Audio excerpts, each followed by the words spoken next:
Minhyejin betrayed Bang Si-hyuk, or is it the other way around? NewJeans pit against Illit, the Sserafim used against NewJeans? Join me as we take a look at the entire story once again, from beginning to end. Hybe versus Ador, from the audit to the press conferences, the Dahn world accusations, and everything in between.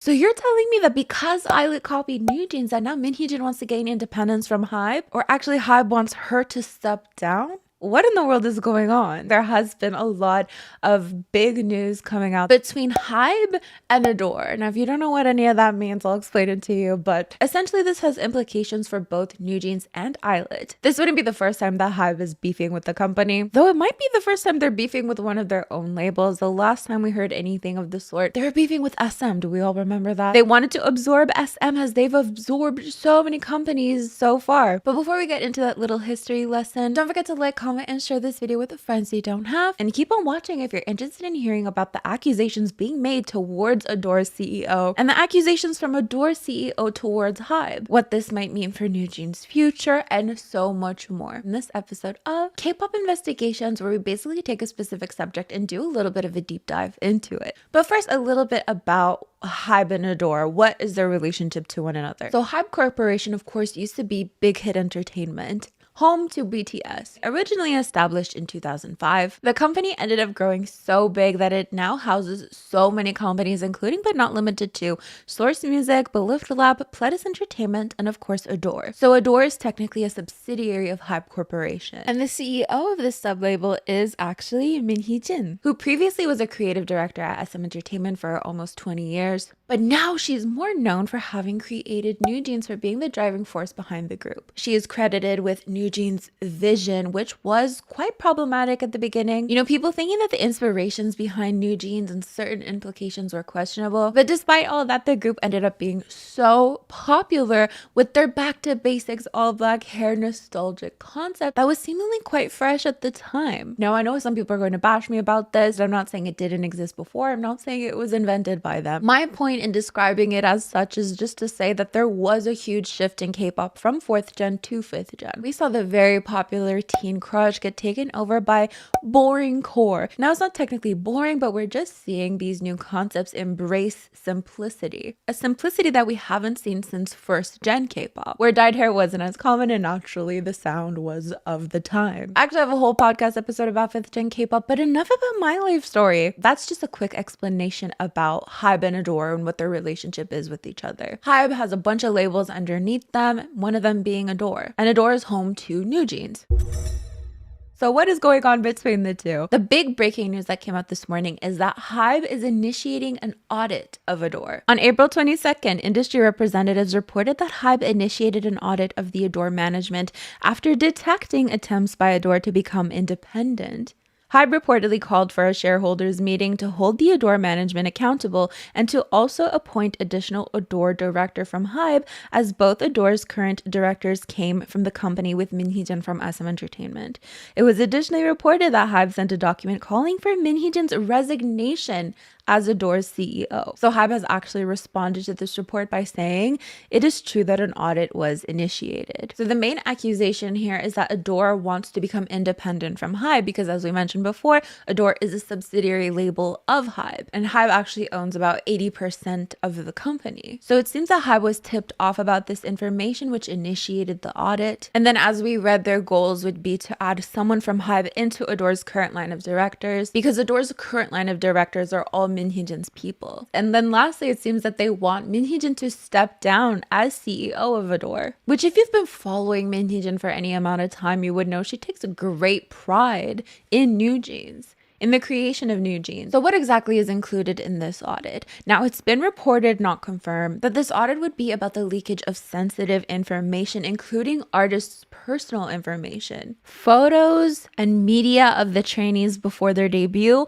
as well as personal health information, and inappropriate external consulting. So for the inappropriate external consulting, this is essentially an accusation that Minhyejin had been planning this since the beginning of 2024 with the two other directors in question. And apparently they sought out this external consultation to be able to be independent from Hybe and get management rights. Now, in order to do that, they're being accused of influencing a negative public image of Hybe. The plan would be executed by manipulating public opinion to create the impression that Hybe makes unfair demands towards Ador. In terms of leaking sensitive information, it was reported that they had arbitrarily leaked various information to foreign investment advisors, private equity firms, security firm analysts, and consultants. The leaked information contained contract information signed between Ador and Hybe. It was also accused that they had secretly tried to manipulate public opinion on Hybe artists negatively to overall create a bad impression for Hybe. Now, this accusation has definitely not sat well with some K-pop stans. Here are some responses.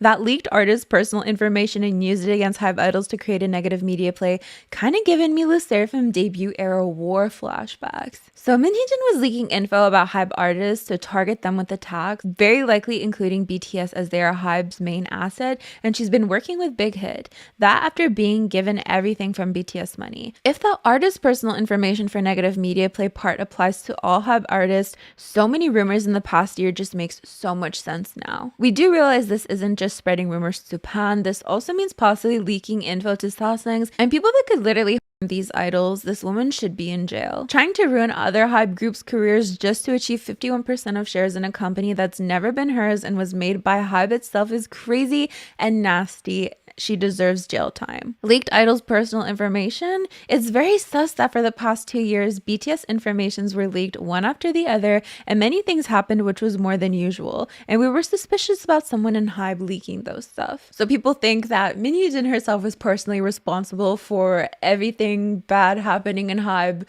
since at least like 2022, which was when Ador was created, right? But some people are pointing out that actually this plan was only put in place at the beginning of 2024, so just the past couple of months. Other people pointing out that nothing has actually been leaked and this is just a ploy to get MHJ to step down from her position. So here are some more tweets. No Hybe artist has had personal information leaked in years. By the way, this is an example of negative media play by Hybe. It's clear that Hybe are leaking things into the media to try and pressure MHJ into stepping down.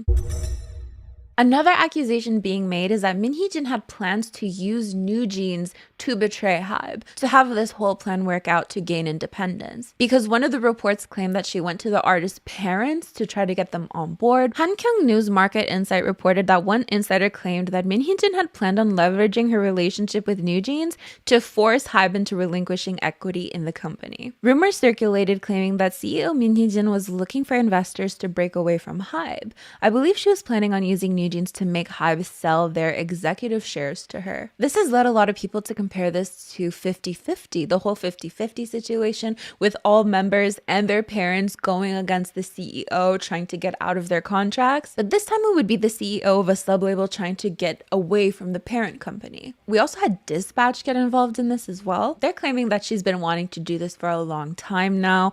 According to industry insiders, CEO MHJ has been seeking independence for a long time. She has secretly approached insiders and looked for a way to buy Hybe's share in Ador. They also go on to claim that Hybe has a lot of evidence against her that goes beyond everything we've talked about, down to treating employees very badly.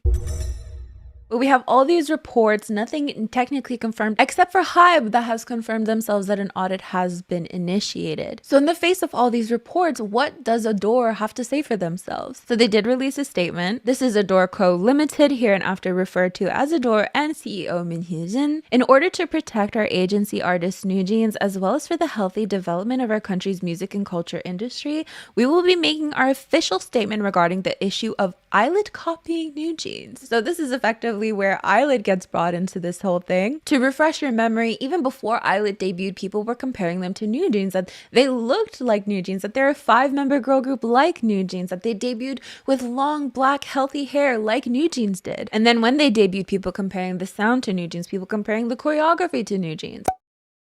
Illit have finally made their debut with Magnetic, and of course it has some nice brain tickling instrumentals. They have a very, back to basics black hair type look, which inevitably has led a lot of people to compare them to NewJeans. Am I surprised? Absolutely not. I've been seeing these comparisons all over TikTok, whether it's in a negative way saying that Illit is basically a NewJeans 2.0, that there's no originality in Hybe groups, to even positive comparisons that because they love NewJeans so much that this is a very welcomed addition. So for my channel members and patrons, I'm going to be filming a reaction to Magnetic. I'll include some pertinent thoughts for you guys, but if you want to see the full thing, please join my Patreon or channel members, and then we can discuss what we think about these comparisons. 1, 2, 3, 4, 5. Same amount of members, and even during their debut, they all had like long black hair.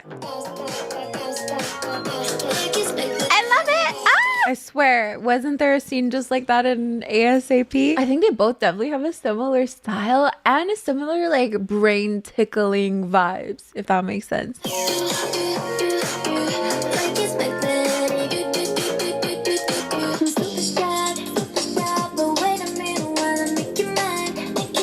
I do see some differences for sure. Like, I don't know how to explain it, but like the vibe is just slightly different. Like, you do see the similarities. Do not get me wrong. You see hear the similarities and see the similarities, but the vibe is slightly different, I would say. Those are my thoughts on it. I do think it's similar for sure. Absolutely. Are they necessarily copying? I'll leave that question to you. This wouldn't be the first time we see something like this. For example, 21 in Blackpink, 4-member girl group, Girl Crush. It's very similar sound, the whole shebang, right? Now, I believe they're from Belift and NewJeans is from Ador, but we still have the Hybe umbrella over them, so I don't know. Does that make it different that they're not under technically the same company? Do you think that actually makes it a little weird and adds to the copying allegations? I'd love to know your thoughts. So in this statement, she does fully acknowledge all of that. In fact, that is the majority of the basis of her statement. Hybe is running a multi-label system in order to let each label produce their own music independently, valuing cultural diversity. Ador is one of such labels, but ironically, the cultural output that has been achieved by Ador and our company artist NewJeans has been the most severely violated by Hybe. So here she's really trying to paint the picture that it's not the same as if it's just one company releasing a lot of artists that have a similar style. Let's say SM Entertainment. SM has a specific style, right? So if you have two groups with similar sound or similar style, well, that's that one company's style. Or YG Entertainment, everyone wants to compare 21, Blackpink, and now Baby Monster. Well, in theory, that makes sense, right? Because it's one company and it's that company's vision coming to life in the form of these different groups that have these similarities. But when it comes to Illit versus NewJeans, yes, they're under the same parent company, but this parent company has these independent labels that manage the artists themselves. So if NewJeans is similar to Illit, it's not because it's just this one person's vision. Minhyejin is claiming it's because the parent company is purposely ripping off her vision. One of the labels under Hybe, Belift Lab, debuted Illit in March 2024, a 5-member girl group. After Illit's teaser photos were released, there have been explosive reactions online that people thought it was NewJeans. Illit's hair, makeup, outfits, choreography, photos, videos, and even events, etc. All of their activity as celebrities have been copying NewJeans. There have been reviews that Illit is Minhyejin's style, Minhyejin's type, and NewJeans style, etc. This can't be something that they're not embarrassed of. She goes on to claim that Park Ji-hyuk himself took part in producing Illit's debut album. Illit's copying of NewJeans was not carried out by Belift Lab alone as a label, but it is something that concerns Hybe as well. As a leading company in K-pop, Hybe has been blinded by profits and are copying successful cultural contents without any hesitation. Rather than showing something new, they are simply producing banality. NewJeans is currently preparing for a comeback in May, but Illit has evoked NewJeans during the time they are not promoting. Thanks to the appearance of a similar type of group, NewJeans' image has been consumed and they have been dragged into needless debates, being used as topics among fans in the public, worrying and tiring them out. The people who made this happen, Hybe and Belift Lab, are profiting off it, but the ones who are suffering damages are Ador and NewJeans. She then goes on to address, the company similarity that we were mentioning before, how if SM has similar groups, well, that's SM's vision. If YG has similar groups, that's YG's vision. But if Ador and Belift have similar groups, then it's fishy. There have been opinions that since we are both labels under Hybe, similarities between NewJeans and Illit are reasonable. What's more, there were also reactions where they felt that Ador and NewJeans agreed to the copying. I am setting things straight as these reactions are outright misunderstandings.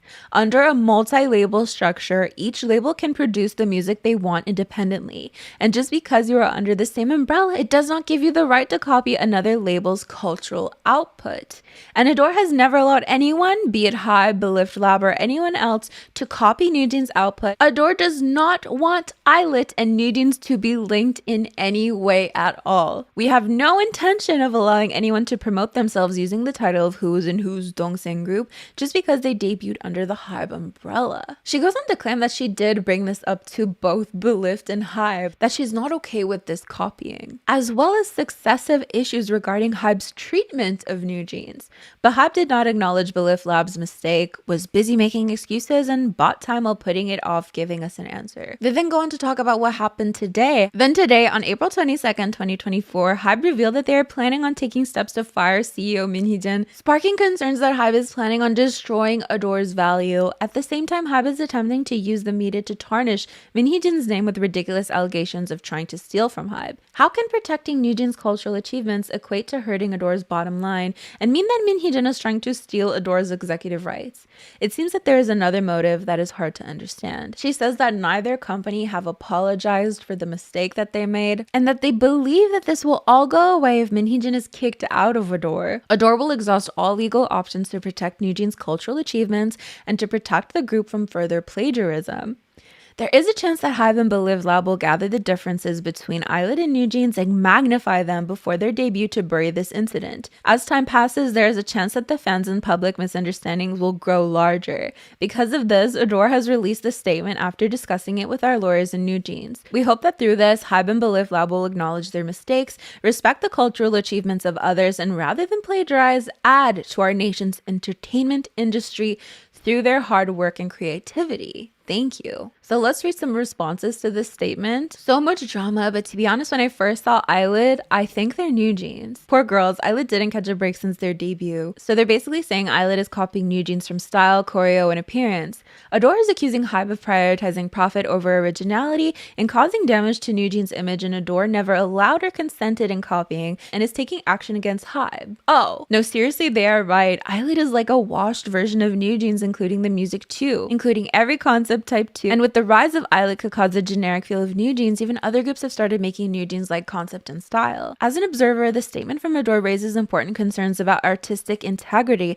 and the ethical conduct within the K-pop industry. It highlights the detrimental impact of imitation on not just what affects artists, but also on the cultural landscape as a whole. Can someone summarize this? I'm not reading all of that. There are, of course, some people who disagree with this statement that Min Hee-jin doesn't own NewJeans' concept, that she didn't even invent it, that it existed before NewJeans, that has existed since first gen K-pop actually. Illit doesn't even have the same concept as NewJeans. I don't know, I see them very differently. I don't know, bro, she doesn't really own the concept. Maybe a song was stolen, otherwise it's not exactly plagiarism to have a similar sound, because more often than not, K-pop follows trends and shifts in the directions of the most successful thing at the moment. So many groups have similar concepts to NewJeans even before they debuted, but are just too nugu to be acknowledged. I don't want to get to, let's skip that one. I'm sorry, but in what way is Illit similar to NewJeans? Illit is coquettish, has a magical girl concept, and does straight up pop music. NewJeans is Y2K and does R&B. I mean, of course, there's no denying that there are similarities, of course. There are similarities. The real question is, are these similarities enough to constitute plagiarism? Because there are so many things that are true at once, because so many groups get compared to NewJeans. Rise gets compared to NewJeans, but we also have groups that debuted before NewJeans, that did NewJeans style before NewJeans, but we have a lot of people crediting NewJeans for popularizing the concept. So who's copying who and where did it originate? But in terms of Min Hee-jin saying that she does not want anything to do with Illit. She doesn't want NewJeans to be associated with Illit in any way because she just feels so disgusted with these comparisons, with this copying. I'm paraphrasing, of course. I mean, she did specifically mention the fact that she doesn't want Illit to be considered NewJeans' sister group. So the fact that she mentioned that has led a lot of fans to bring up the fact that NewJeans also did a similar type of media play, because NewJeans themselves at their debut were considered BTS's sister group, a tactic employed by Hybe to boost their visibility. Headlines from the time of NewJeans' debut and their participation in BTS's Permission to Dance music video were cited as evidence of Hybe's typical promotional strategies that benefited new artists on a viral post on the coup. So just so we're all on the same page, BTS is under big hit labels. NewJeans is under Ador and Illit is under Belift Labs. So these are 3 different companies under the same parent company. With that being said, you could also consider Illit 17's sister group or Sserafim's sister group. It's definitely not uncommon to use the popularity of a previous group under the same company to promote the new group. But maybe it's just the first time in K-pop we're seeing this with so many sub-labels. Like, I don't think that's happened before, so maybe that's why people are thinking it's weird, because Hybe themselves are doing this to promote their artists, but maybe the individual companies are just like, well, I don't know why they would be against it, but anyways. So then we see articles that show NewJeans and BTS in the title, claiming that they're BTS's sister group. But overseas, junior groups from the same company totally benefit from the spillover effect. This is really unprecedented, utterly shameless. Send the investors off with nothing. It's the epitome of hypocrisy. They promoted the trainee group as BTS's little sister group, even having them appear in a BTS music video. The hypocrisy is severe, and what does it have to do with the breach of trust? With NewJeans' comeback right around the corner, the agency is being incredibly reckless. Wasn't the idea from the start to benefit from the spillover effect with the music video? They even appeared in a BTS music video. How many younger siblings does BTS have? I remember laughing about it. It's just ridiculous. Not to discredit Hybe, but the BTS effect seems bigger than the NewJeans effect. Aren't they the only junior idol group that appeared in a BTS music video? I wouldn't have watched the music video at all if I wasn't a fan of Hybe artists. If you've benefited yourself, it only makes sense to promote future junior groups in the same way, right? Ha ha ha ha. Oh my, I'd sell out too. What about BTS's little sister group? So you're telling me Minhyejin consulted a shaman about BTS's military enlistment and was not only personally responsible for G-Friend's disbandment, but actually every single thing that went wrong in K-pop since 2021? But also this won't have an effect on NewJeans' comeback? Oh, and Hybe used the Sserafim to screw over NewJeans, but also wanted to use NewJeans to crush aespa? Is that what you're telling me? Through everything that's been going on recently, we really came to know the nitty-gritty details of how NewJeans came to be, of how Ador came to be, and how Source Music is tied into all of this. It seems that the NewJeans members were all Source trainees beforehand. In an exclusive report, Dispatch outlined exactly how Minhyejin was able to form Ador, as well as how NewJeans was formed. First, each of the members' trainees period was revealed by Dispatch for the first time. So I guess this is something we didn't know before. I certainly didn't know this before. So Minji joined Source Music in 2017, while Hani joined Source Music in 2019. As we're going to read Minhyejin's press conference later, we're going to find out more details about the sequence of events, how essentially they came into the company under the impression that they were auditioning to be Hybe's new girl group under Source Music. Hidden and Danielle both joined Source Music as trainees in 2020. Now we don't know exactly when Wonhee joined, but it seems that she was discovered online and they invited her to an audition and she passed and signed with Source Music. So this is interesting, right? Because obviously none of them debuted under Source Music. They all debuted as NewJeans under Ador. So it seems they were all training under Source Music until the second half of 2021. So Minhyejin moved to Hybe in 2019 as the company's chief branding officer. Her role was to take charge of the branding for Hybe's affiliate companies. And it seems that she would be taking on the role of debuting a new girl group. That's what the article is basically saying, but they're adding on that she wanted to be in charge of her own agency, and that's how Ador came to be created. With this, Minhyejin took trainees from Source Music into her own agency. 5 of those trainees included the current members of NewJeans,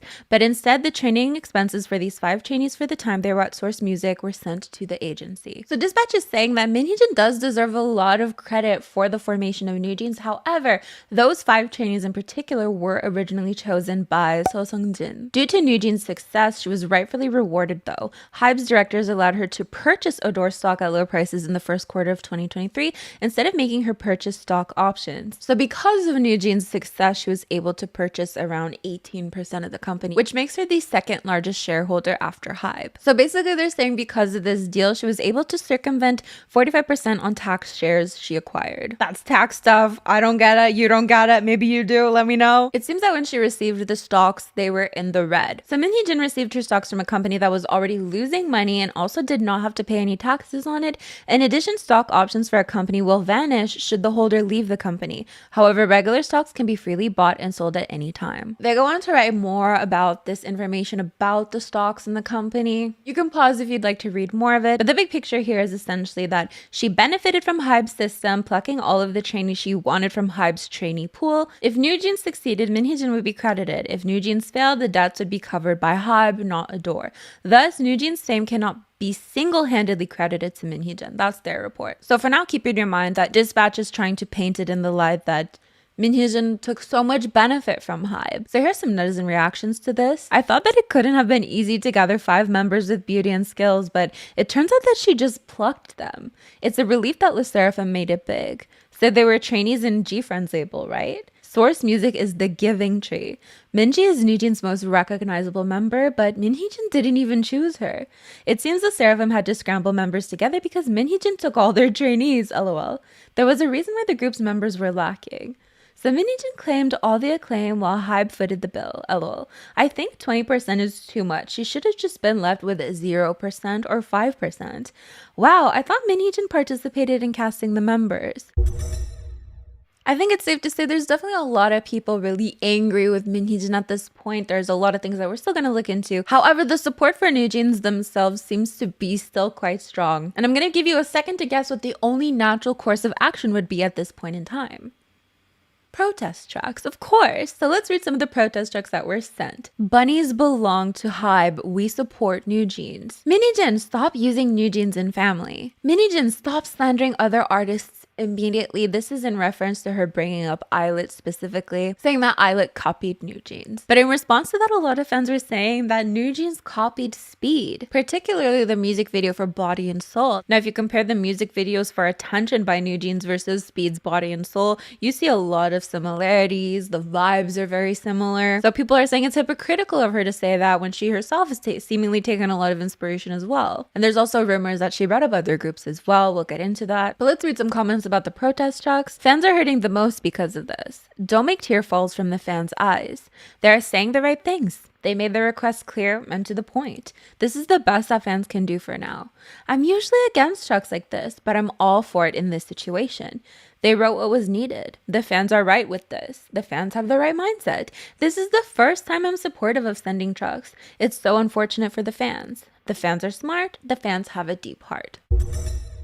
But Hybe's next move in this was to file a formal accusation against Ador. So here's their statement about this and more information about the audit. According to the audit results, Hybe confirmed and secured concrete evidence that a plan to usurp management control was established under the direction of Ador's CEO.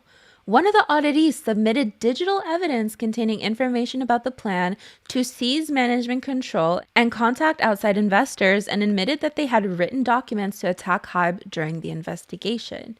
According to face-to-face investigations in the conversation record from the submitted digital evidence, the CEO of Ador instructed the management team to devise ways to pressure Hybe to sell the Ador shares it holds. In response to this directive, specific discussions took place on ways to prematurely terminate exclusive contracts with artists and invalidate contracts between the CEO of Ador and Hybe.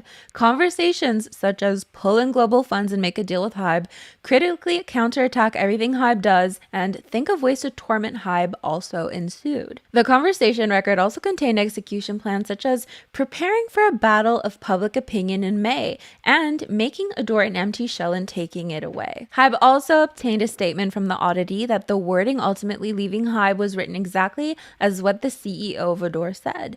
Hybe CEO Park Ji-won said, "I'm apologetic for causing concerns to fans, artists, and personnel of the labels for what happened in the process of upgrading the multi-label system," and added, "Now that the incident has come to a conclusion, we will maximize our efforts for the psychological counseling and emotional stability of the artists who are valuable assets of Kpop." I can imagine it's super difficult on the artists right now who might feel like their futures are at stake because of this, especially NewJeans, who is set to have a comeback soon amongst all of this. So here we have the conversation between Ador's Vice President A and Minhyejin. So the Vice President is basically writing down some goals, it seems, Ador becomes empty shell, file a lawsuit for infringement rights, seek financial investors, CEO Min, plus plan to buy out Ador from Hybe, suggest that Hybe sell Ador, sold at a reasonable price.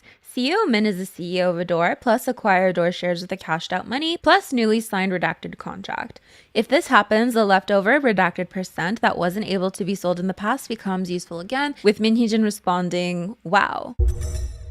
So after this, Min Hee-jin actually did a press conference. The perspective I see and the perspective that Hybe sees seems to be very different. She basically talks about how she never said that BTS copied her, how she didn't betray Hybe, but that Hybe betrayed her actually, and so much more. So let's get into this. So the English translation is from @SnoopySapphic on Twitter, and this translation has 3 million views as of now. She starts off by saying that, she's not a celebrity and all these flashing lights are really difficult for her, and then the reporters ask people to stop taking pictures for now. I have become involved in a lot of rumors in tandem with NewJeans music. I wanted to tell my story after NewJeans music. I was not expecting the audit at all. It began so suddenly on Monday. Hybe is going forward with a public relations strategy stronger than it does with its artists. I have become a witch. My top priority is to clear my name, and the second is to reveal the truth of what happened.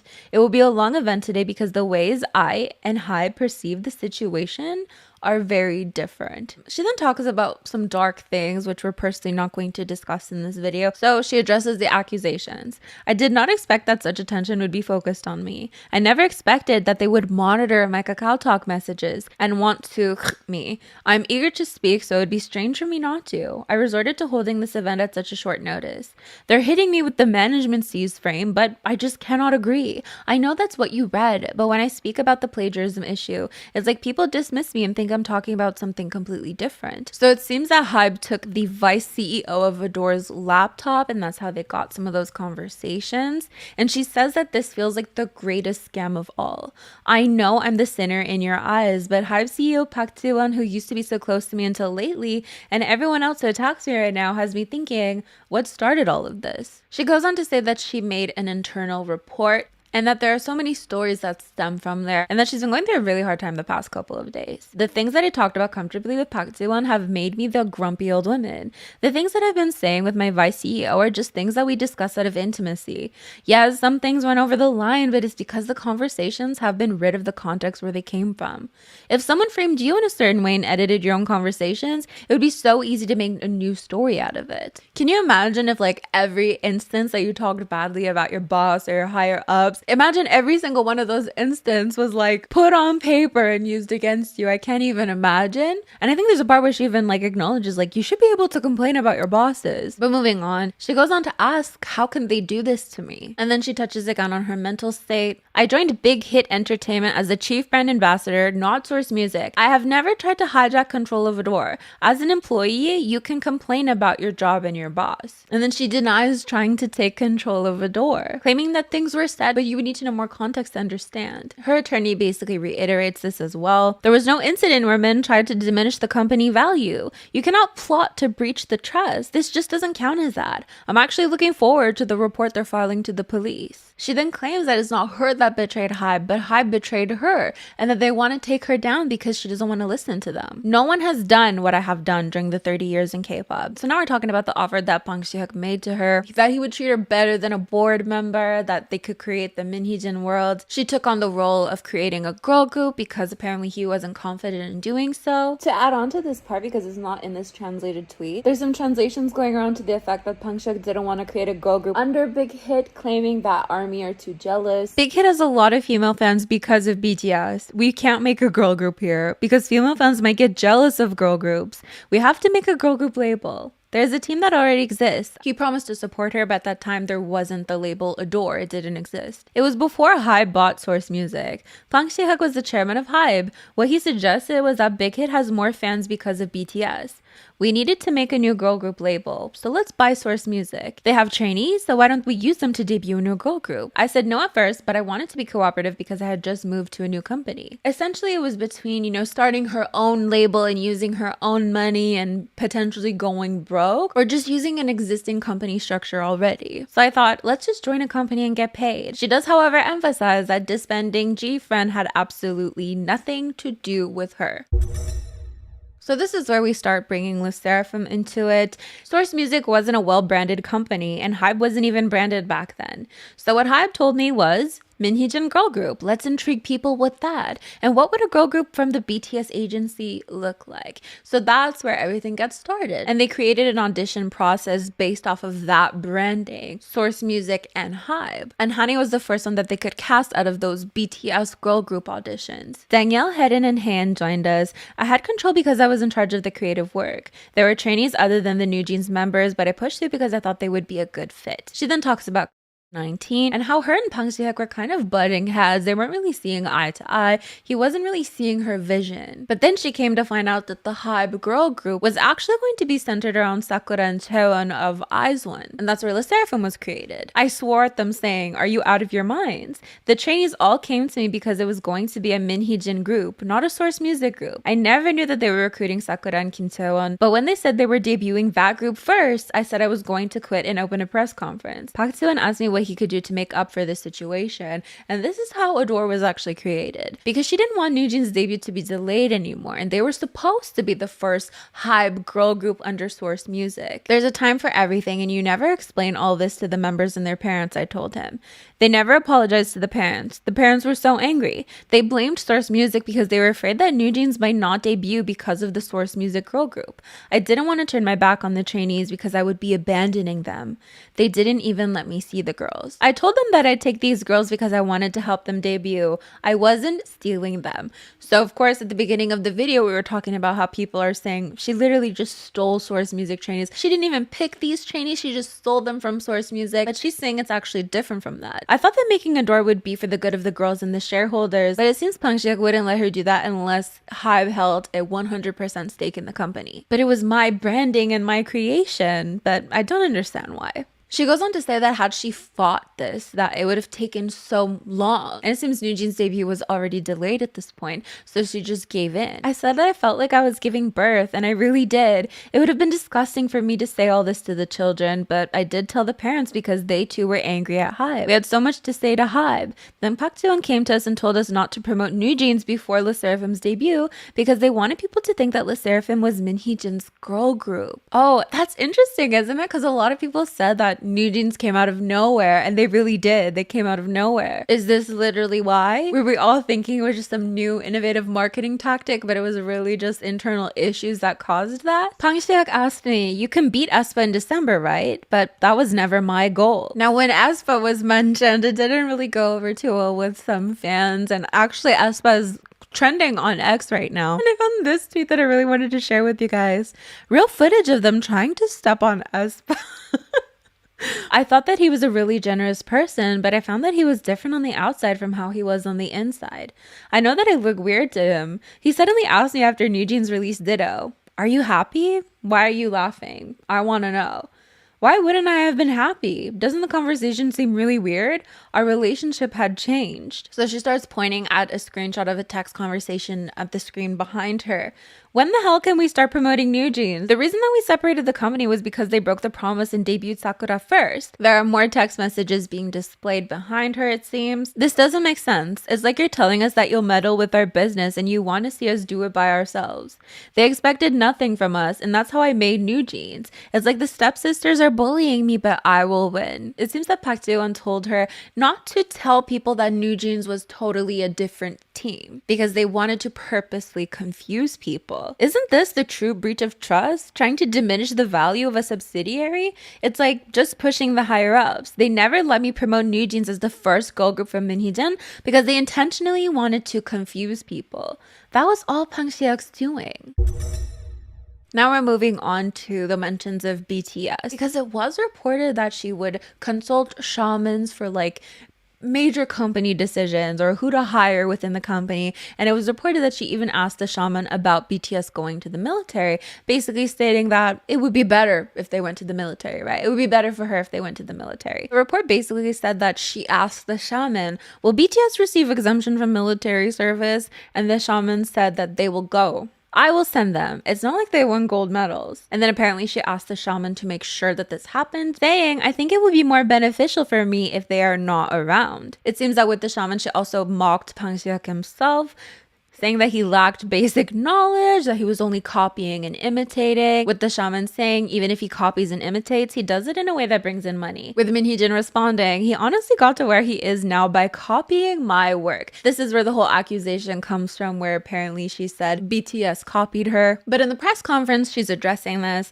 Everything that Hybe is saying is a lie. I never said BTS copied me. They said that I said something along the lines of BTS copying me, which has worked to build up a certain frame against me. I asked the shaman because I was just so curious. How were we to plan our steps if the company's ace team was going to the military or not?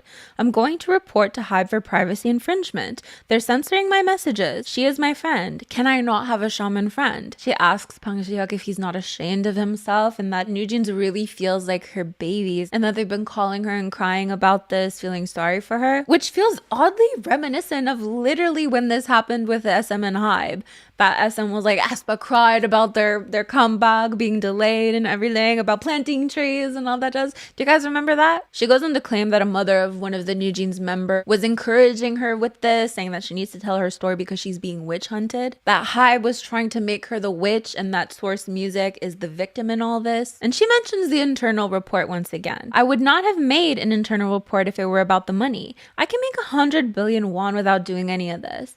I'm doing this because I have to speak out. This is me. This is why I'm going through all of this. Why would a mother say this? Why can I not be protected? Why do I have to be used by Park Seo-won, by Bang Si-hyuk? I did everything that I could. Everyone who's worked with me knows how I work. Do I look like such a person to you? We then start talking about her contract with Hybe, which she can't reveal a lot of the details because of the confidentiality clause, but she does mention that they're working on the details because there are unfair terms in the contract. This is the weird thing. I can't say what I'm suffering from. The contradiction in the contract is that the 5% of the 20% that I had and the 2% I gave to the staff, I can't sell. It's like a slave contract. I have to be bound to Hybe forever. With her lawyer jumping in saying she's saying some things that could be misunderstood, but she admits, that she majored in art, so the contract terms are confusing. But it does seem she's addressing the inappropriate external consulting that she was accused of. A venture capitalist friend who I know, I asked what happened with the 5%, and that's how I got in contact with lawyers. Then Hybe turned that into me consulting an outside consultant. But what on earth did I discuss with an investor? I could never leave Hybe should things go there. See how they copied Illit? But this is my personal thought. I trusted them and signed the contract. That's how I got into this mess. Then there's some back and forth with her lawyers, with them being like, don't discuss this here. She's like, but I really want to discuss this. But there's a lot of talk of like saying things for fun that is now being taken seriously or being manipulated into her meaning something else about it. So finally she's asked what's going to happen in the future, to which she responds, it's difficult for us to go together, but I'm not interested in taking control. Hybe did all of this. It's not my effort to take NewJeans. How can they do this to me with NewJeans Tokyo Dome concert coming up? We have a plan until the end of the year and Hybe is acting like it doesn't care because NewJeans has nothing planned without me and it's acting like it doesn't care. When she was asked if she plans to break her contract with Hybe, she's like, no, not at all. How could you ask me that? The reason I came forward today is because NewJeans content comes out tomorrow. I knew that if I didn't say anything today that people would talk badly about them tomorrow. So with this, it seems Minhyejin was accused of having a file called 1945 on her laptop. So it supposedly contains subpoints concerning lawsuits, civil suits, media play plans, and more. So it seems that the title itself can be interpreted as wanting to break free from Hybe because 1945 signifies the year of liberation and independence in South Korea. But it seems the title of this alleged file has angered some people. Netizens were in shock that Ador was seemingly comparing the company's independence from Hybe to that of Korea and Japan. Considering how important the year is, netizens believe that Ador seemingly compared the desire for independence to a significant part of Korea's history, adding that it seems to boost their ego. Those are simply something like personal doodles with no possibility of being realized. The document was information that had already been leaked to Hybe before the audit results even came out. And this is a statement apparently from a staff from Ador. Then she's asked if Bang Si-hyuk wanted to talk, would she? And she said, yes, I'd do it for the sake of NewJeans. And more iterations that there was no attempt to take over the company. It's not about the money for her. And that's where it ends. Naturally, because of this, people have been so worried about NewJeans, like what's going to happen with their comeback. They're set to have a comeback really soon. And Hybe actually released a statement about this, basically confirming that everything is going as planned. NewJeans plans to continue a variety of activities, including the release of a double single in May and June, in conjunction with the release of a new music video scheduled for the 27th.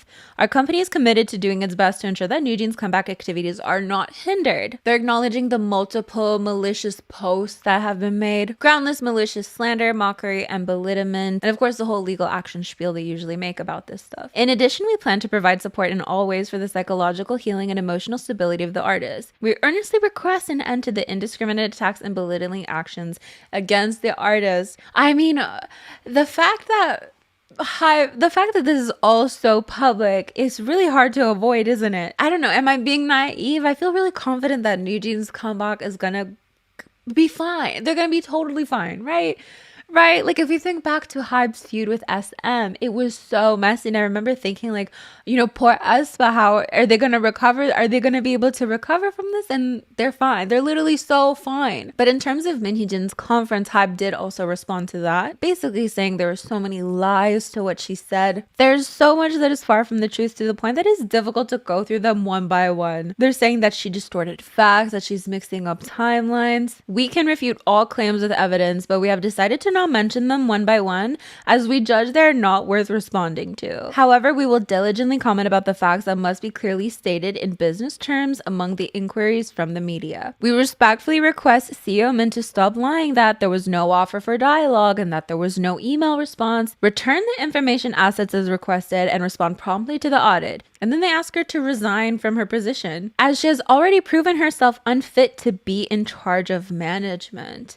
Also, please stop continuously mentioning artists and their parents as it degrades the value of the artists. Because of course she's mentioning NewJeans, Illit, and NewJeans' parents as well.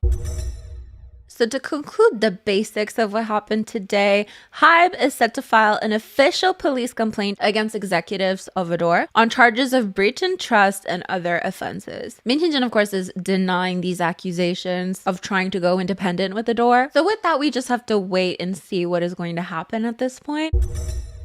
So you're telling me when NewJeans was singing about oh my god, they were actually talking about God? So Hybe's being accused of being part of a cult and using their groups to promote that cult's messages, and Minhyejin's the hero fighting against it? I really didn't think this Hybe and Ador feud could get any weirder. As we all know by now, there have been a lot of back and forths between Hybe and Ador, between Park Ji-hyuk and Minhyejin, but in the most recent update, it seems that Hybe is being accused of being part of a cult. And in this tweet that went super viral with over 65 million views as of filming, there's a lot to look into, from the specificities of GFriend's disbandment date to Minhyejin seemingly trying to fight against this cult-like messaging. So like I said, the original thread detailing this accusation has 65 million views. Probably more now. Let's take a little look. This morning it was at 65 million, now it's at 69 million. But it's super important to note that this isn't exactly new news. This has kind of been a known thing for years now, but it's being resurfaced because of all this back and forth. But I will put a disclaimer. I am not personally accusing any of the idols and or companies mentioned of being part of a cult, and you guys absolutely have to take these accusations with a grain of salt as well. And with that, I'm covered legally. Okay. So what is this alleged cult and what does it have to do with Hybe?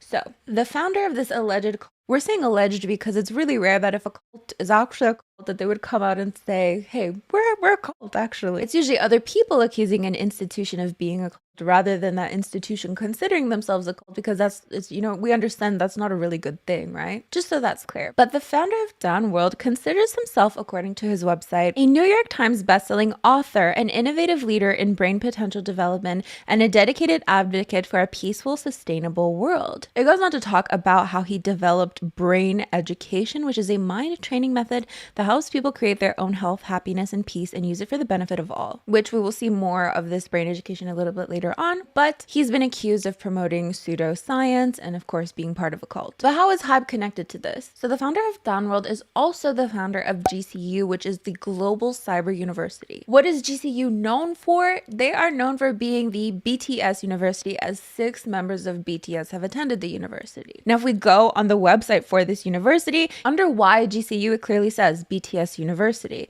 Global Cyber University is promoting Hallyu culture or K-culture worldwide. Global Cyber University is known as BTS University abroad. 6 of 7 BTS members who are becoming global sensations have been Global Cyber University students, those being RM Suga, J-Hope, Jimin V, and Jungkook. So why is this so important? Actually, a lot of people are saying that this really isn't important at all. Like, sure, the university is using BTS's name and their image as well. You'll actually see some pictures of BTS on the website as well. But they're saying it's not super important because actually a lot of idols have attended this university. It seems that members of Uptension, members of ATEEZ, even members of TXT have either attended or are currently attending the university. So there's some people who are like, they're really just trying to drag BTS's name through the mud, with Big Hit even sharing a statement about taking legal action to protect BTS's rights. So of course they're not making specific mention to the ties to the university and the university's ties to the alleged cult and the alleged cult's ties to Hybe, but they just basically say it has come to our attention that organizational efforts aimed at tarnishing and slandering the artist have escalated in recent weeks. Furthermore, malicious attempts to defame, humiliate, and ridicule the artist or spread rumors and groundless information have become excessive. So of course this is a severe violation to the artist's rights and they will take legal measures. You know the drill by now. But again, this actually isn't the first time that this is being brought up by fans. While researching this, I found a post on Reddit from 4 years ago where someone's pointing out how the university is using BTS's name and image to promote them. Is Global Cyber University, BTS University, legit or some kind of... Oh my god, what if I can't say that word in this video? Do I have to censor?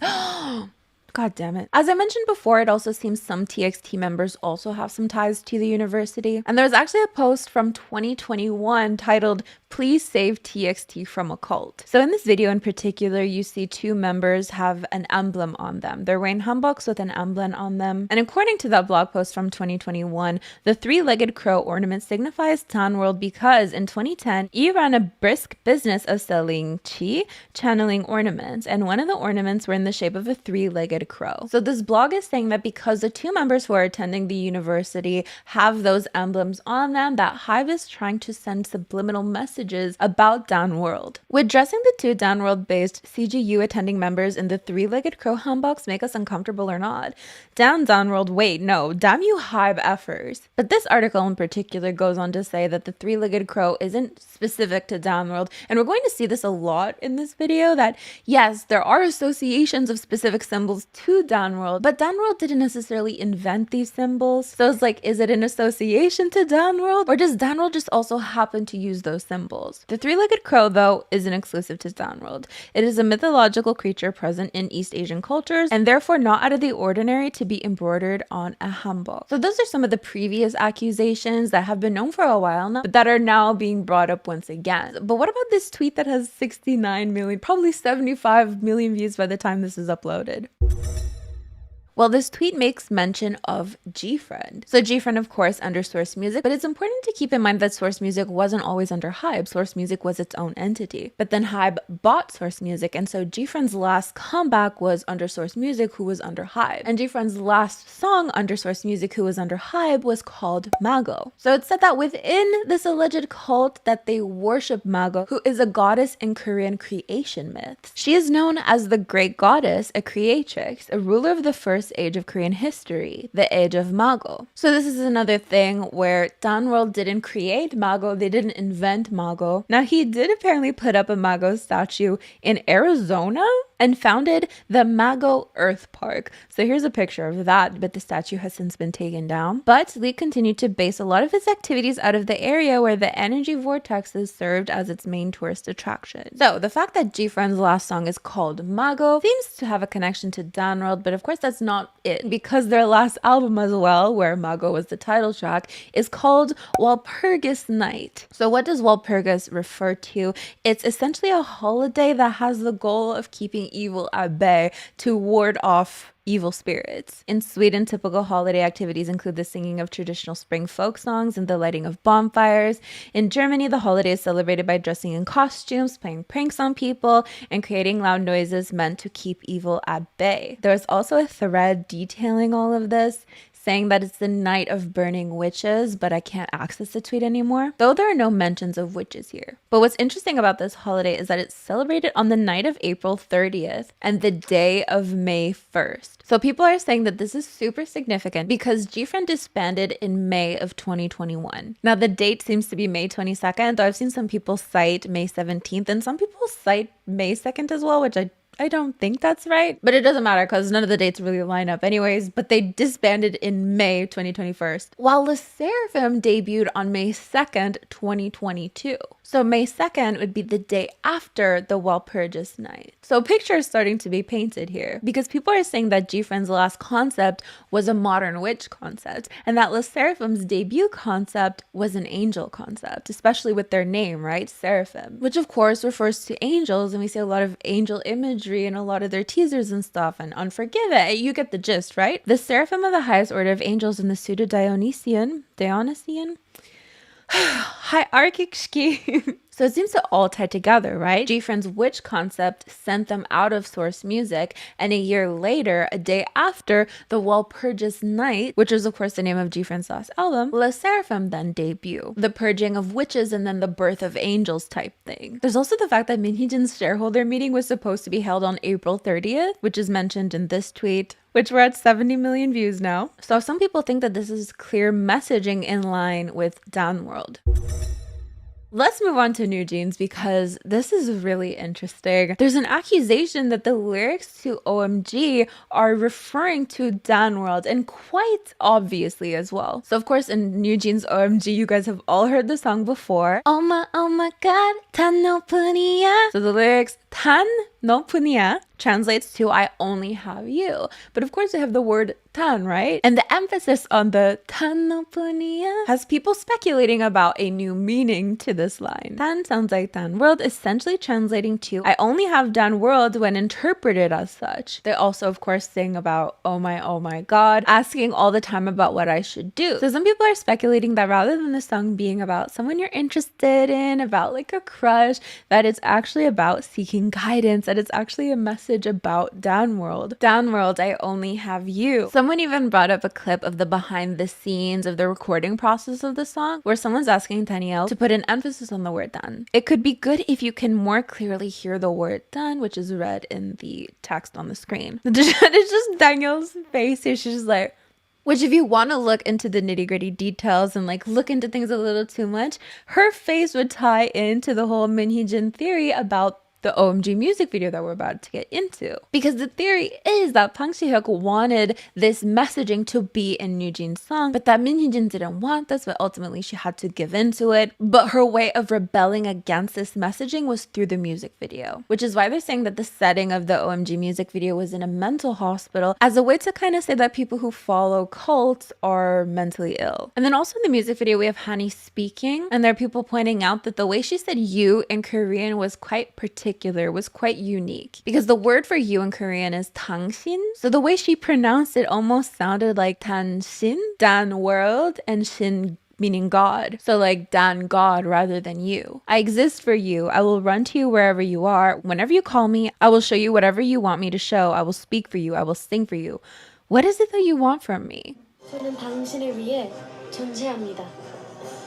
당신이 부르면. So instead of saying like 당신, it sounds like 단신. There are a couple other God references that have been pointed out, specifically when Minji asks, do you really think you're Siri? With the word shiri being like one letter off from shini, meaning God. And then in the screen cap, we can see that Hin is in a train, right? Now it's not obvious, but she's in Shinnim Station, so Shin, God again. It is barely visible in the scene, but Eagle Eye fans have found it by zooming in. The unique choice is allegedly a reference to God or Shin. There's also bear symbolism in the music video. It is said that the cult reveres the myth of Tangun, in which the hero is the bear. I know, we're not done with the OMG music video. Another thing that people are pointing to is the fact that in Minhyejin's press conference, there were some KakaoTalk messages behind her, right? And in one of them, it makes mentions of her being threatened for the OMG music video. And also an overreaction with an Apple event. NewJeans had been personally invited to the Gangnam Apple store opening by CEO Tim Cook. And then during the press conference, it seems that it was revealed that Hybe tried to give that event to another artist, but because of their personal invitation, of course they went. Minhyejin claimed in her text message that Hybe tried to snatch the event from her as a way to threaten her over the OMG music video. So that's where we're at with OMG. I'll give you a second to gather your thoughts before we move on to other NewJeans songs. The next theory we have is with the song ETA. So you know the part of the song where they're like mentioning people's names and you're like, so here are the lyrics. The day that only you didn't make it to my birthday party. The day that Haejin got scolded so much. The day that Jiwon broke up with his girlfriend. So we have a mention of Haejin and Jiwon. This is the part of, you know this part. This is the part of the song that went viral, you know. So they're saying that Jiwon in this song is reference to CEO Park Jiwon. And Haejin is supposed to be Minhyejin. And then the lyric, the day that only you didn't make it to my birthday party, would be in reference to Bang Si-hyuk and the way that he doesn't value NewJeans, because it seems that he didn't attend their debut congratulatory party. Then the day Haejin got scolded so much, that would be Minhyejin getting scolded. The day Jiwon broke up with his girlfriend, no idea what specifically that would be in reference to. Actually, after reading so many comments, people think this is in regards to G-Friend's disbandment. So of course, Jiwon being the CEO and breaking up with his girlfriend basically meaning disbanding the group G-Friend. Not only that, the entire song talks about the lies that a boy says. Hybe's management is made up of all men. This cracks me up. You just... But interestingly, the person who took part in writing ETA seems to also have beef with Bang Si-hyuk. So Bin Zeno was apparently recruited to be in BTS by Bang Si-hyuk, but in Bin Zeno's song Hallelujah, this is what he says. During my underground days, a producer came to me and said this: if I work with him, all my wishes will come true. The last thing he said was the punchline. I could join him if I got jaw reduction surgery. I don't need your bulletproof. Like that, I declined to be your boy. So according to him, there was a potential that he could have been part of BTS, but he didn't want to get a jaw surgery requested to him by Bang Si-hyuk allegedly. And then lastly, we have this graphic of Cool With You. It almost looks like God with you. So the C can almost be interpreted as a G, the O is a O, but the O and the L smushed together are kind of like a D. So God with you. So that's where we are for NewJeans songs, but those are not the only songs being accused of promoting a cult message. There's also BTS's Attack on Bangtan and Illit's Magnetic. So for Attack on Bangtan, this is another post from 2021 where the OP recalls a time that they were in elementary school, and it seems that their teacher was a follower of Dahn. The teacher claimed that the teacher would make the students repeat a phrase that they later found quoted word per word in the song. So basically, when this person first became an ARMY and they heard that song, it reminded them of that experience with that teacher. Every morning, the teacher would make us stand on our desks, barefoot, and do some breathing exercises. And she would always tell us to tighten our stomachs. I was shocked out of my mind when I heard the exact phrase as part of the lyrics to Attack on Bangtan. For over a decade, I've never heard anybody else say that.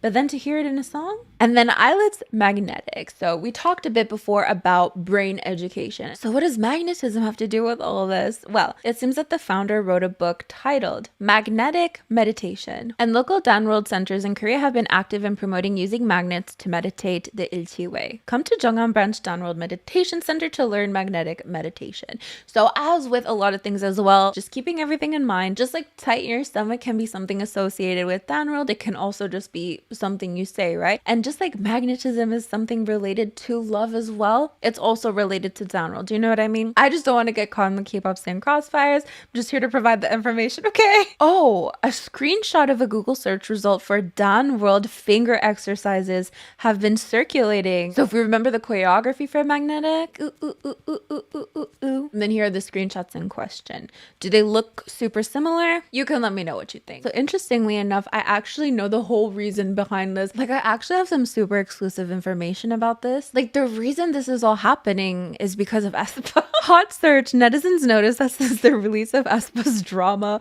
Korean industry has been full of drama, including dating rumors, cult allegations, Hybe versus Minhyejin debate, company scandals, celebrity beefs, encore debates, false allegations. Allegations.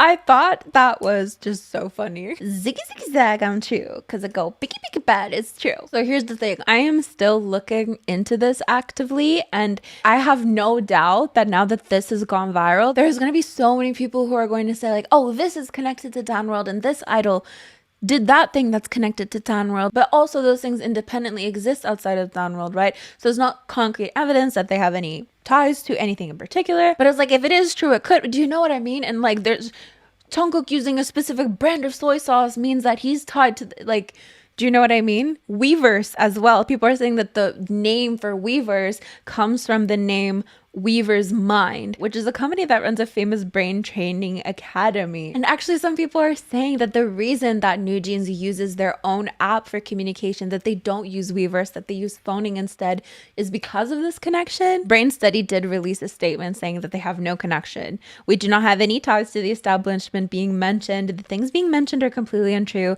and we will be taking the necessary legal action. And we do also have Hybe, who have said that they're looking into these accusations. So Hybe reports to Sports Donga that they are currently looking into various allegations raised online in regards to the company, such as hoarding judgment, concept theft, and cult association. So I've seen some people being like, how are you looking into yourself? Do you know what I mean?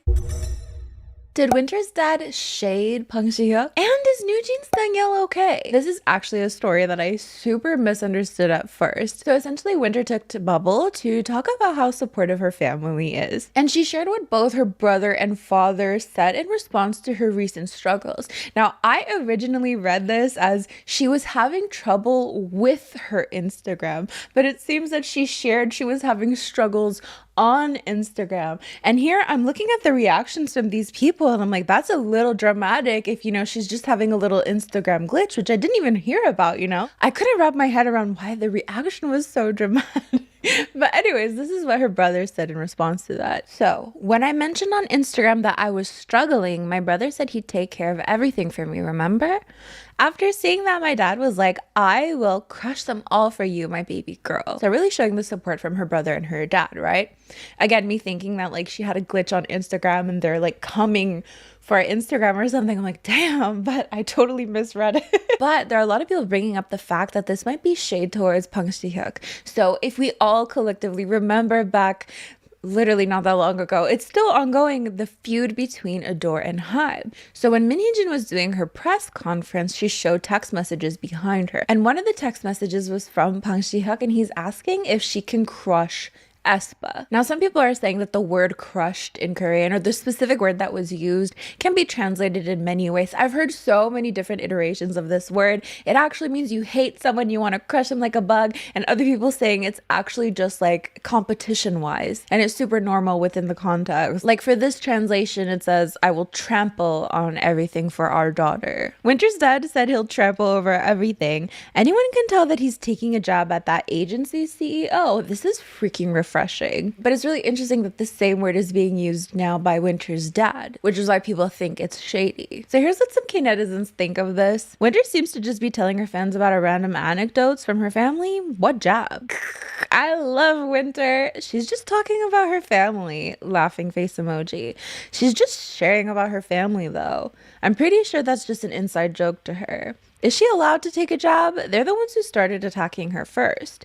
This is a coincidence, just like how that side claims everything is a coincidence, right? It'd be even weirder for her to stay still after hearing what he said. I'd be getting shivers if I were aespa's parents hearing what was said about them. Imagine another CEO's target being to trample over my daughter's girl group. I'd obviously talk about how weird Pang Si-hyuk is. So we have some people thinking that it's just a mere coincidence, and then we have other people thinking that it's clearly a jab because of the use of the same word, trample, crush. But I did make a short about this, so let's see what some of you have to say. It's the fact that her brother said that he would take care of everything for her, and her dad said he would crush them all for her. That to me is a very supportive family. Her dad is so cool, LMAO. He ate. The dad is being a typical loving dad to his daughter, and in fact, he is not wrong. I don't care whatever it is. Since one company's chat was leaked, every company and their fandoms are acting like they were born so pure and never thought of being competitive with rival groups. It's tiring to see this again and again. Who isn't shading Hybe currently? LOL, get it, dad. Come on, people, as if SM and other companies don't have meetings on how to dethrone outstanding groups. The difference is the leaked chat, which I don't know if it's legal or not, but so tired of people not understanding business and take it personally. I think it's a testament of how great aespa's performance. This is hilarious, LMAO. Need Winter's dad ex Hybe fistfight now. W dad. He is just being a protective dad. I do think it was a coincidence since crush is a word that all humans use. There's nothing wrong with it. Of course it is intentional and I'm loving it. Winter fighting. I don't know if it's a coincidence or not, but he's not wrong. All I see is a supportive family. Nothing wrong with that. It seems like her family is just supportive. Why does everything an idol says or do somehow correlate back to Hybe? For some reason it just does. Breathe in the wrong direction and it's Hybe's fault or has to do with Hybe at this point. Her dad didn't have to jump in an already heated conversation. Do you guys realize how much it impacts NewJeans and their success being quote unquote just to crush aespa? She's a grown woman and her dad is defending her against what? Competition in the industry? This wasn't directed towards any individual, rather saying to be on top, they had to crush their opponents. What's wrong in it? I'm not defending Hybe or Minhyejin. This is about keeping your mouth shut when it's not about your behind. It could just be a supportive text from the dad, as most parents do often send, but I am sure he's also aware of the situation and put some double meaning in his words. She was probably struggling with the original version of drama, aka wind, sunlight, water. I bring all the wind, sunlight, water. Or whatever the lyrics were. I would crush them for making my kids sing that nonsense too. So those are some of the thoughts going around. Honestly, is it a double meaning? I don't know. But just personally, I know that like if I told my mom like, oh, I'm getting some hate right now, or this comment, or this person wrote this to me, she'll be like, let me at them. Let me at them and I will tell them to not mess with you. I'm like, absolutely not. Like, that's not going to make things better. She's like, no, but they need to know that they can't do that. I'm like, I know you think you can solve this, but I don't think you can. But that's the thing. Like if the dad said that privately to her and then she's publicly saying it, is it too obvious of like a double meaning to like really be shade? So personally, I don't know if I'm buying the double meaning so much. I'm kind of leaning a little bit more towards coincidence, but of course, let me know what you think in the comments. A lot of people have been worried about the groups being dragged into this Hybe versus Ador feud, most notably NewJeans, Illit, and the Sserafim, because they're the ones basically being mentioned by name, right? Like Illit copied NewJeans and the Sserafim took NewJeans' place to debut first. And the Sserafim have been getting like the most random accusations ever. I've covered so many of them in my videos. One of them I just read was like that they never were the Humbug, which we don't need to get into today, but a bit of a spotlight has been put on NewJeans' Danielle, because if you know how she usually portrays herself, it's literally like a ball of sunshine, isn't it? Like she's usually quite bright and energetic, but in a recent live stream she seemed to be quite quiet, which of course fans noticed and brought up. And of course idols are allowed to have their off days. They're allowed to not feel it. They're allowed to just not want to be super enthusiastic about things all the time. That would be understandable, but again, because of the whole Ador versus Hybe feud, people are quite worried. But she did send a message to fans regarding this, so here's what she had to say. There are some bunnies who are worried about me because I've been quieter than usual. Thank you so much for looking out for me and supporting me. Although I've had a heavy heart recently, we are all doing our best to prepare for bunnies, so you don't have to worry. We will have so much that we want to show you, so please watch out for us. A lot of people think like, of course, she has a heavy heart because her company is literally feuding publicly with Hybe. What if they lose their CEO? What if this? What if that? Like, it's quite public and not...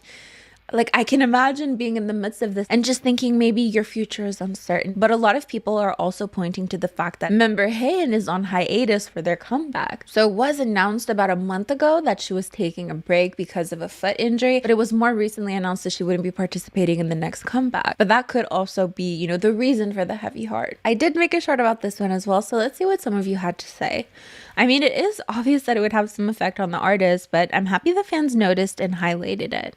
Oh, protect Danielle at all costs. I like how she's honest about her heavy heart. It's obviously going to affect her and the other members, especially seeing what happened with 50/50. I'd be petrified.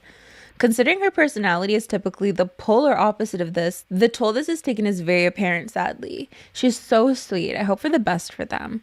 Yujin has a close relationship with every NewJeans member since she took a training time with them. There's no reason to criticize them. Any faults in the situation is the manager and the company. Their job is to protect the artist, not to drag them as a human shield. Danny is just a big happy golden retriever, so of course it affects her when those around her are fighting. Protect this girl. I really hope she's okay because it isn't her fault that her company is struggling. Real mom would solve the problem behind their kids' back instead of using their kids as a shield. It doesn't always have to be something fans know about. Idols do have private lives as well, so maybe just going through a breakup, a loss, or some other personal thing. I don't know if the company drama would make her that sad. Worried, sure, but I don't know if much more. She is fine. She has been texting us a lot yesterday and today. She sounds like she's in a good mood, just a bit nervous about the comeback. I think Hane's absence doesn't make things any better. I'm sure they are very worried, but the posts are probably directed by their CEO. She's clearly not shy of using the group members as a way to drum up support. The level of detail she used in the press conference was definitely not necessary and had that same sad but staying strong messaging. It's understandable to not always feel like being super bright and bubbly, but because of everything going on around NewJeans, of course people are making assumptions. But with that, of course, I'd love to know what you think. Is NewJeans going to be forced into a long hiatus? Did Hybe already find a replacement for Jin as Ador CEO? And does the fact that NewJeans members' parents are now getting involved make this so much messier? So, as far as we've gotten into this feud, we've definitely heard the NewJeans members' parents mentioned multiple times. A lot of accusations being thrown around that Jin is using the NewJeans members' parents to pressure Hybe into letting her go independent, which led a lot of people to compare this to the 50-50 situation, where the members and their parents went against the CEO. But of course, a lot of us were really hoping that this wouldn't turn into a 50-50 situation. And Jin herself also referenced 50-50 in her press conference, basically saying, if money had been my goal, then I would have never complained to Hybe. I think Hybe is trying to frame me as someone who is trying to steal management rights.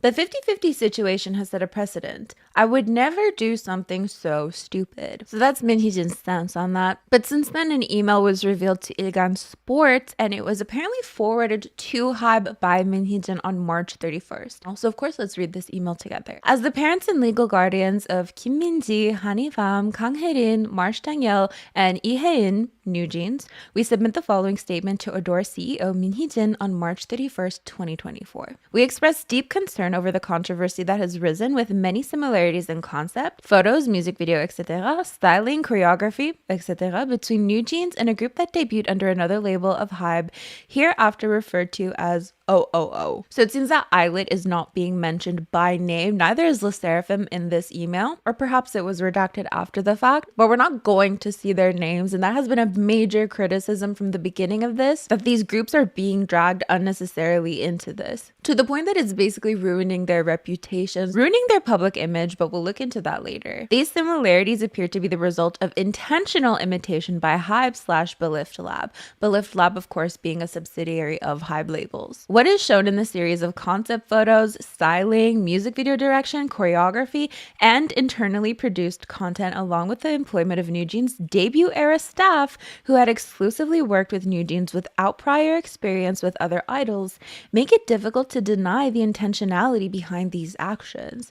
So the parents are basically saying that Belift Lab were employing NewJeans' debut era staff members. Now, of course, this could potentially just be standard practice, who knows? But they're implying that it makes it difficult to deny that all of these similarities are intentional. Because if pictures, choreography, everything down to a T is similar, and you also hired the same staff that NewJeans used during their debut era, then to them, of course, it seems quite intentional that the outcome then would be to have a very similar group.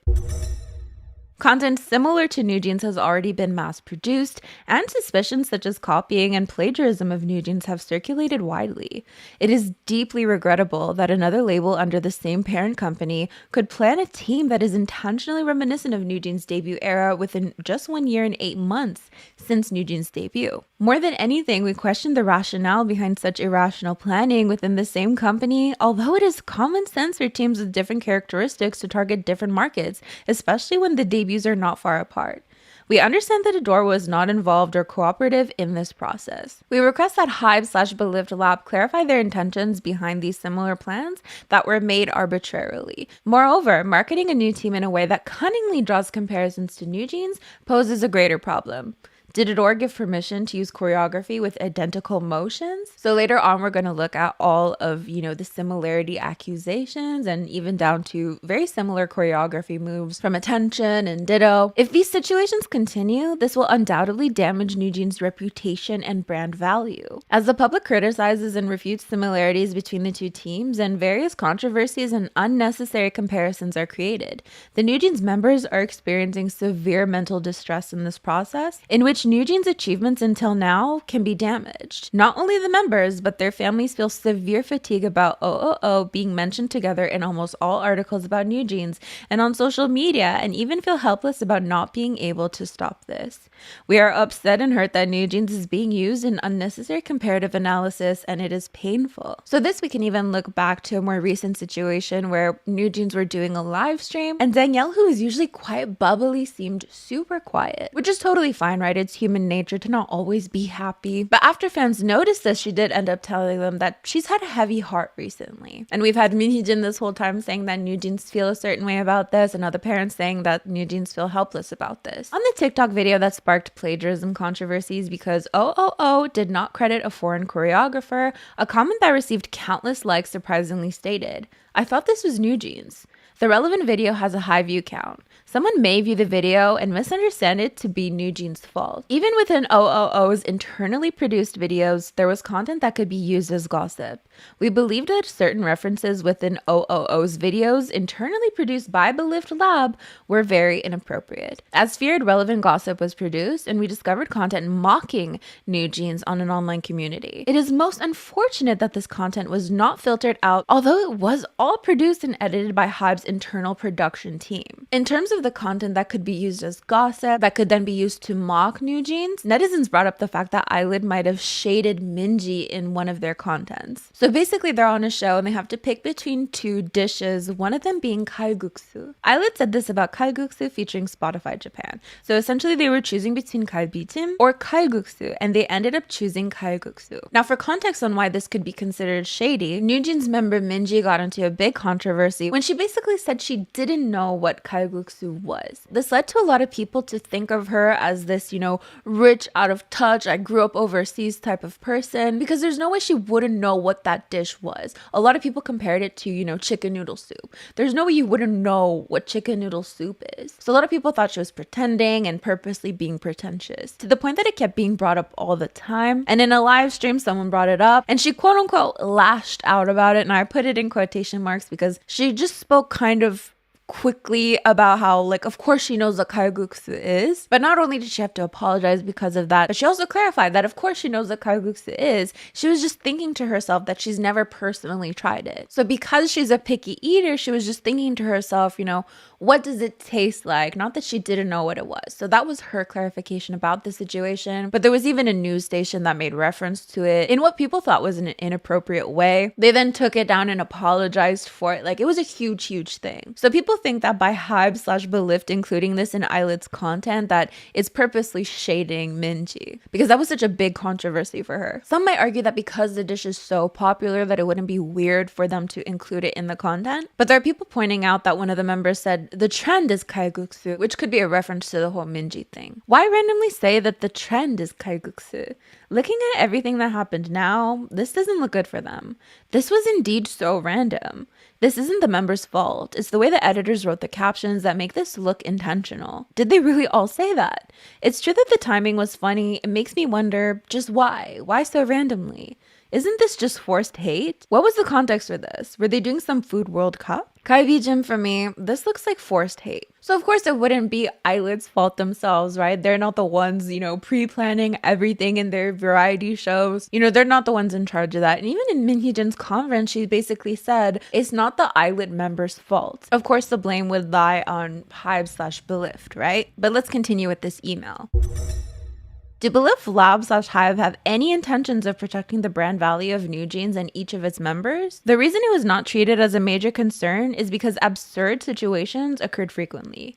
We wonder why Hybe's chairman Bang Si-hyuk ignored the NewJeans members and their greetings whenever he ran into them at the company. So here's where we have the accusation that Bang Si-hyuk was purposely ignoring the NewJeans members. That when they greeted him, he would just not say anything at all. He wouldn't even acknowledge them. First, we had doubts when we heard from the children. He must not have recognized us and asked them again several times. However, this happened on several occasions, and there were times when they ran into him alone on different dates and different locations. He must have recognized the members to be NewJeans. Even if he did not know they were NewJeans members, it should be basic courtesy to respond to someone who offers a greeting first. Is it so difficult to exchange greetings within the company? After hearing more than 1 or 2 instances of standing blankly in the elevator because it was embarrassing to be ignored, noticing that Bang Si-hyuk was pretending not to see them, and feeling like they were being avoided on purpose, we were surprised at this childish and unbelievable situation as parents, and we were at a loss as there was nothing we could say to our children. These members are just of middle school and high school age. So in response to Bang Si-hyuk not greeting NewJeans, netizens found a clip of him greeting Sserafim, which leads people to wonder, where is NewJeans? A lot of people are bringing up videos of Bang Si-hyuk with all of these Hybe groups, except for NewJeans. Bang Si-hyuk who isn't greeting NewJeans. So then we see him here with Sserafim, telling them to relax. So he says, kids, hello, Kura, hello. And Sserafim say hello. Relax, enjoy yourselves, he says. With one of the comments reading, look at this gentleman who knows how to greet so warmly. This is not the only treatment we cannot understand. In the past, NewJeans members signed as Source Music trainees after hearing the offer and promise to be Hybe's first girl group. And afterwards, they had to blindly wait without hearing any explanation from Source Music while the project was delayed. In the meantime, we heard news of OOO and OOO signing contracts. I'm assuming one of those OOOs are Sserafim. Eventually, unlike what was promised at the time of signing the contracts, another team debuted as Hybe's first girl group. That is definitely Sserafim. The broken promise of NewJeans being the first girl group under a Hybe and the endless waiting and neglecting experienced by the NewJeans members when they were Source Music trainees are unforgettable nightmares.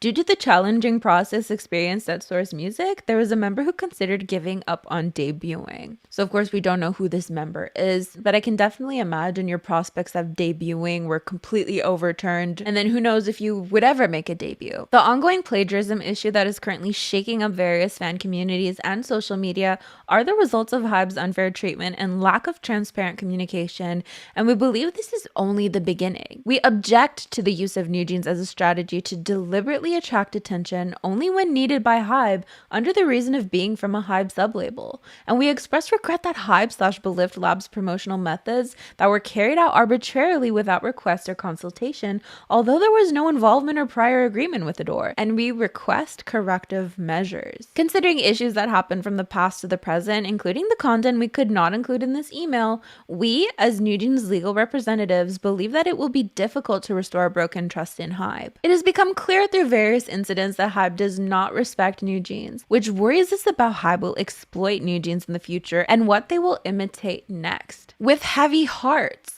we officially request that Ador CEO Min Hee-jin, who is in charge of NewJeans management contracts, to take measures to block the infringement activities against NewJeans by Hybe/Belift Lab and to protect their brand value. It just seems that a lot of people don't think that Hybe values NewJeans or wants to protect NewJeans. In fact, a lot of people are just bringing up evidence that Bang Si-hyuk himself seems to ignore NewJeans a lot. And actually, during the whole cult accusation thing, it was brought up that he allegedly didn't originally want Danielle to join the group because her name was Danielle. The claim was that he ignored her due to her religious name, which went against the cult's beliefs. Now, absolutely take that with a grain of salt, but there were for sure other accusations, such as she was too exotic looking and all that jazz. The email continues, according to the exclusive contract signed on April 21st, 2022, Ador is committed to faithfully providing management services so that NewJeans' talents and qualities can be maximized, and to putting their full effort to ensure that profits are maximized, thereby promoting mutual benefits. We strongly request that Ador take the best possible measures to eradicate the ongoing plagiarism disputes caused by Hybe and the marketing activities that exploit these disputes. Additionally, we hope that you will enlighten Hybe to protect the value that NewJeans possesses and to allow their potential to be realized by encouraging individual labels to create diverse content based on their own new ideas and not through unethical methods of stealing and promoting existing content, thereby innovating the music industry. The wording of this is very similar to what Min Hee-jin has been saying this whole time. That Hybe is producing banality, that they're not contributing to music's cultural development. So keep that in mind for when we go over Hybe's response to this.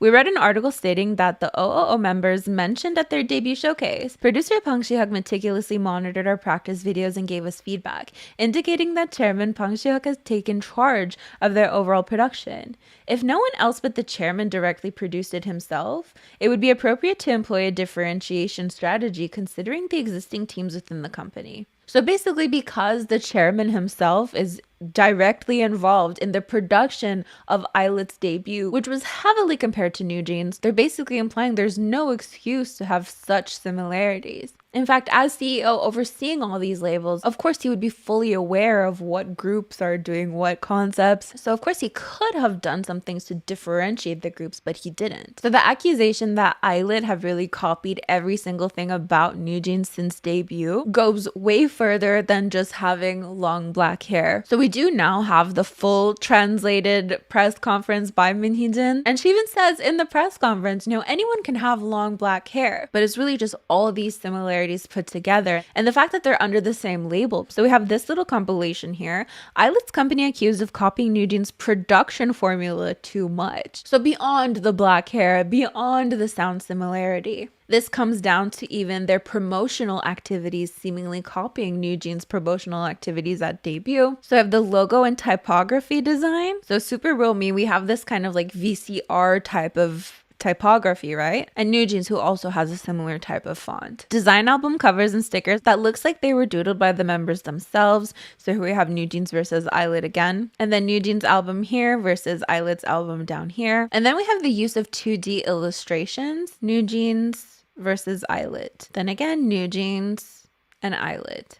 Then, of course, as we mentioned earlier, the choreography, the killing point in Attention's choreography is similar here. Then their promotional activity pre-debut has also been compared. So here we have NewJeans at a Chanel event, and then Illit at Acne Studios before debut. Then it seems both groups had coax ads after debut. By the way, they did it for other Hybe label mates, but they didn't incorporate the ad in the building structure. So Sserafim also had a coax ad as well, but it seems that even down to the way the ad was portrayed is similar. By that, they mean incorporating the ad into the building structure. So it looks like NewJeans are kind of hanging out of the building and Illit as well. Both groups appeared on L as they debuted. So here's Illit and then NewJeans here. And then for the holiday of Chuseok, they both did very similar photo shoots, hiding behind a door frame, this pose in particular, the way the angles and everything are shot, the group shots and everything. So here's what some people think of this. I honestly can't even differentiate them. This is a poor imitation, a ripoff. Look at the difference in quality. It's frustrating how they are backstabbing Min Hee-jin and taking everything from NewJeans' identity and using it for Illit. While NewJeans remains under Hybe as a mere side dish, Hybe is the only one benefiting by isolating NewJeans and only sending Illit out while taking all of NewJeans' concept. This honestly makes me so upset. Both Illit and Hybe shouldn't be supported. The fact that they continue to be consumed despite this blatant behavior is just encouraging them to keep acting shamelessly. I don't even listen to their music anymore. It's just too infuriating. Seeing it like this and still seeing such an effing huge gap in sense of beauty is honestly fascinating. Even if they are trying to copy NewJeans because the person...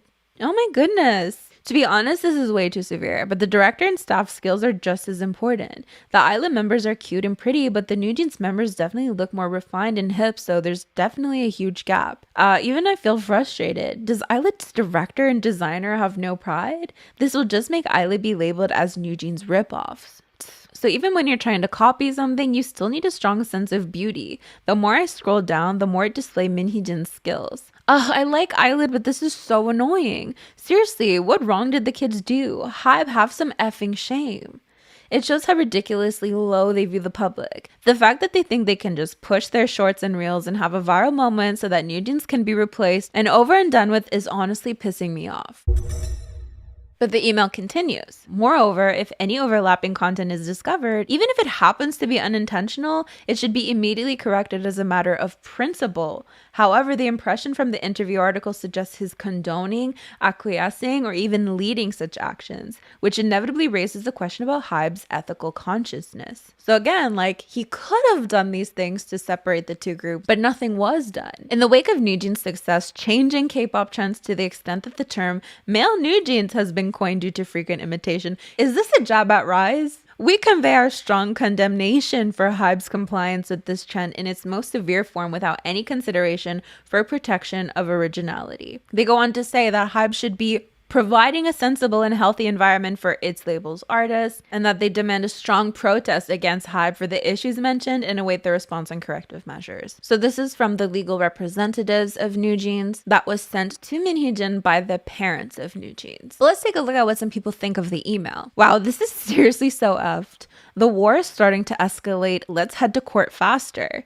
He's such a loser. Wow, seriously, how can he act like that at his age? Why isn't he greeting them back? Seriously, act your age. 진다 one day, 진다 forever. The legendary Hannam. Why does he want to act like that towards children? NewJeans must have been so hurt. The epitome of Hannam. So 진다 apparently means idiot, and Hannam is like a misogynistic guy.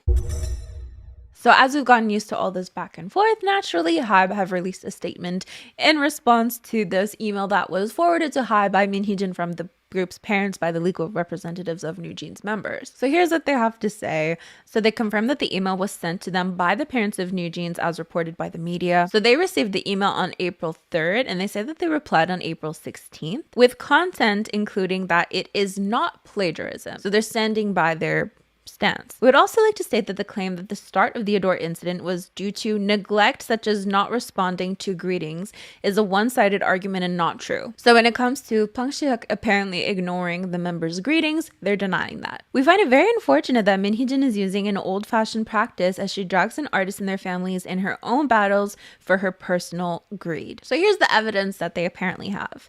The act of sending emails attacking Hybe was part of the plan for the takeover of management rights and her personal gain from the start. Minhyejin suggested using the parents to raise issues because it would breach the shareholders agreement if she did it herself. So then they also said that they think that Vice President L and Minhyejin actually wrote the email and just said that the legal representatives and the parents wrote it, and that they plan to submit this evidence to investigative and judicial authorities. So they're saying that basically had Minhyejin written this email herself, that it would have breached the shareholders agreement. So they're claiming that she wrote it with Vice President L, but it was sent under the guise that it was written by NewJeans' parents and or legal representatives to avoid breaching the shareholders agreement. So that's what they're saying against her, that they have evidence of this. So those are their accusations, but the email continues. This isn't an email, but the statement continues. We cannot help but express our dismay at Minhyejin's behavior, using artists as shields for her personal gain, and even putting their parents at the forefront. We urge her not to mislead public opinion and to exercise restraint to protect the value of the artists. So public opinion for sure has shifted so much. I feel like more near the beginning, people were definitely more against Minhyejin versus now where you see a lot more support for her. Dare I say most of the support is for her, but you can let me know how you feel in the comments about that. Here's what some K-netizens think of Hybe's response though. Okay, what one-sided argument are they talking about? Sigh. They really care about nothing but the media's opinion. Okay, not buying. They're sure quick when it comes to releasing these. All I realized was that Hybe's PR team really sucks at their job. They're so low. So did you greet them back, yes or no? The fact is you didn't even greet them. So it definitely seems that people are quite upset with the whole him not greeting the members thing. It's really just painting this picture that from the beginning, Pang Si-hyuk really didn't appreciate NewJeans. If we think back to even the press conference where he was being sarcastic about OMG reaching so much success. But it doesn't end there, because apparently a parent of one of the NewJeans members spoke personally to Ilgan Sports. So this is outside of the whole email. And here's what they apparently said that is worrying people. On the day of Minhyejin's press conference, 3 members, moms, and I went to Hybe. We were worried for Minhyejin and hoped we could be a bridge between Hybe and Ador. CEO Park Tae-won came 20 minutes late. Several other executives arrived before him, and after listening to us for only a few minutes, they brought out a laptop and told us what Minhyejin had done wrong. wrong. Park Ji-won later came and stated that after NewJeans performs at the Tokyo Dome, after Min Hee-jin's departure, Hybe was planning on putting NewJeans on a long hiatus. I couldn't ask how long the hiatus would be, but Park Ji-won said that they are looking for a Grammy Award-winning producer, which would take at least a year and a half. He said that he would try to find one as soon as possible, though we felt that was how long the hiatus would be. But it seems that the parents want NewJeans to work with Min Hee-jin. They don't want this.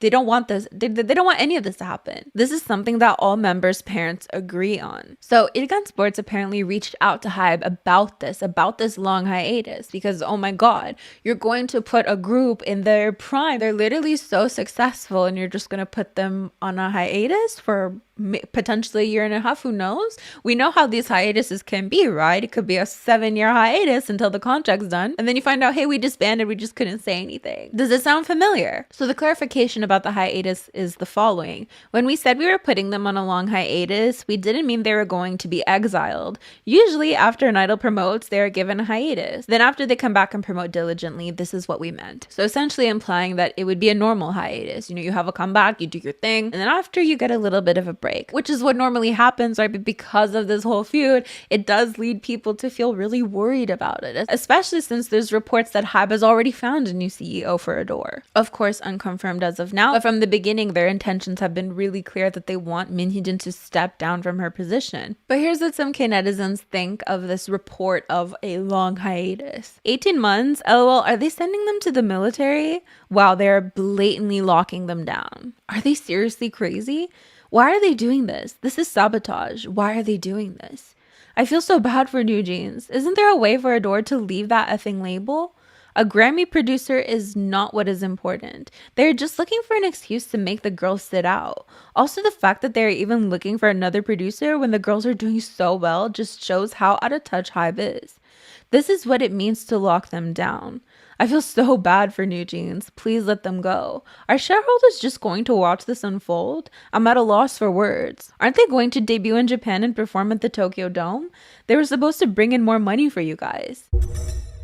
We also have accusations that Hybe is trying to erase NewJeans using media play, because there's a bunch of articles coming out basically saying that Illit is replacing NewJeans. But NewJeans is alive and well. Like, why would you say that? So here are the headlines in question.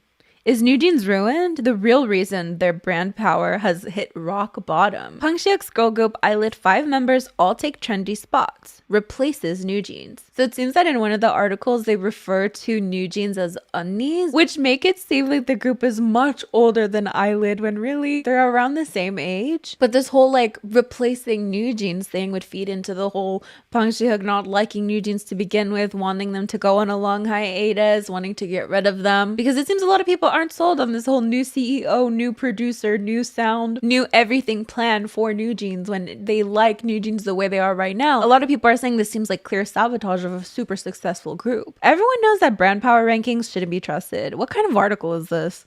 Don't, please don't. Isn't NewJeans younger? What's up with calling them unnies? Unnie my ass, NewJeans. Unnie my ass. Seriously, stop with the media play. Saying that their brand power fell is crazy. Unnie, lol. They are almost the same age. If you consider their debut age, NewJeans was much younger. What are they playing at? Now, very unfortunately, Illit and the Sserafim are two groups under Hybe labels that are really suffering because of this. And it doesn't matter if Min Hee-jin says, you know, it's not the members' fault, it's the company's fault. Public opinion seems to have changed for these groups. For the Sserafim, it did start before all of this happened, but for Illit, who are now being dubbed as a NewJeans copy, it seems to be taking its toll. So there was a YouTube poll with over 100,000 people who voted about Illit and the Seraphim's image. So for Illit, you had to vote between, no matter what they do, they just have a counterfeit / fake image, or they're still rookies, they'll still be able to recover their image. 87% of people voted for the fake / counterfeit image. And then for the Sserafim, they had to vote between they can't recover their image, and if they do well, they'll recover their image, with 89% of people saying that they won't be able to recover. So of course, 100,000 people doesn't represent the whole world, you know what I mean? So with all that said, of course, I would love to know your thoughts. If Min Hee-jin does stay as Ador's CEO, do you think all would go back to normal? If she gets replaced, do you think that means the end of NewJeans? Let me know all your thoughts in the comments below. So personally, I do think, you know, Le Sserafim and Illit are going to recover. If there's anything about international stands, It's their what's the word? Dedication. They have so much dedication to the groups that they stand that I don't think something like this would be like,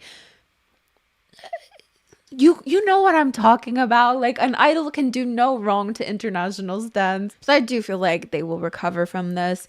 But in terms for NewJeans, like, of course, it's super scary because if you don't have a company backing you up, what can you do? And if you change everything about a group after they've been debuted for 2 years, I mean, I said it in a weird tone, but I do think they would be able to recover from that. We've seen groups have a change in sound and all that jazz. As long as you have a company backing you up, that's what matters, right? I mean, if you can imitate NewJeans once, you can definitely do it again, right? If you get a new producer who does a similar sound and a new creative director who does a similar style, people who aren't following the beef super closely probably wouldn't even know the difference, and fans who want to continue supporting the girls are going to continue supporting the girls no matter what, right? But as we're seeing, I just don't think it's going to go down without a fight. And depending on how long that fight lasts, who knows? But of course, I'm hoping for the best for NewJeans.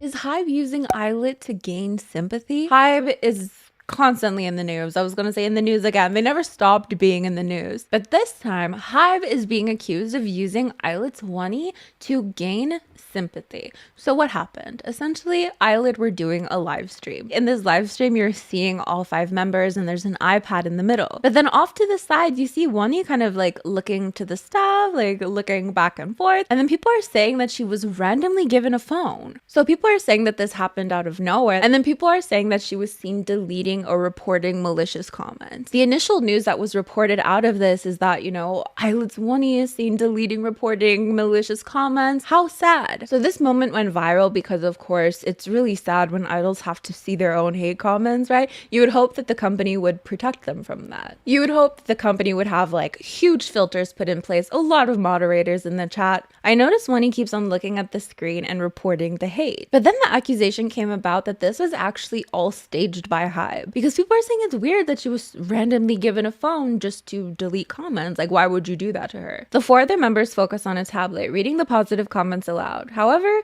netizens began to notice if this was a planned virality stunt from Hybe. So here's what some netizens think. She does move her eyes quite fast. Looks like they made the baby do it. I used to think that people saying it was acting was a reach, but seeing this, it kind of looks weird. Does Hybe think we're fools? I knew this was forced virality the moment I saw this make a buzz. Wow, crazy. Wow, this is disgusting. Using their artists as shields again. They really don't think about protecting their artists a single bit and are just using them. Wow, just how easy to think people are to orchestrate this. Do they think they won't be caught? This is just embarrassing. So it was orchestrated. If they really made her do it, I pity the baby. The company is just evil. So we do have a lot of people, you know, not against Illit, but rather against Hybe for doing this to Illit if it does turn out that this was all staged. Here are some more comments. I can't wrap my head around the fact that they handed her a phone amid everything that has been going on. If this is not staged, then Hybe literally does not know how to grasp the situation. I mean, that's a good point as well. Considering the fact that groups like NewJeans, Sserafim, and Illit are getting so much hate right now, that would be the last thing I would do as a company, letting idols read anything online, anything at all. It would be like a strict social media ban, honestly. Like, don't read comments, like, for your own good. Surely not staged, right? If this is staged, then that's terrifying, isn't it? It's just Hybe being insane. What are they even doing to the kid?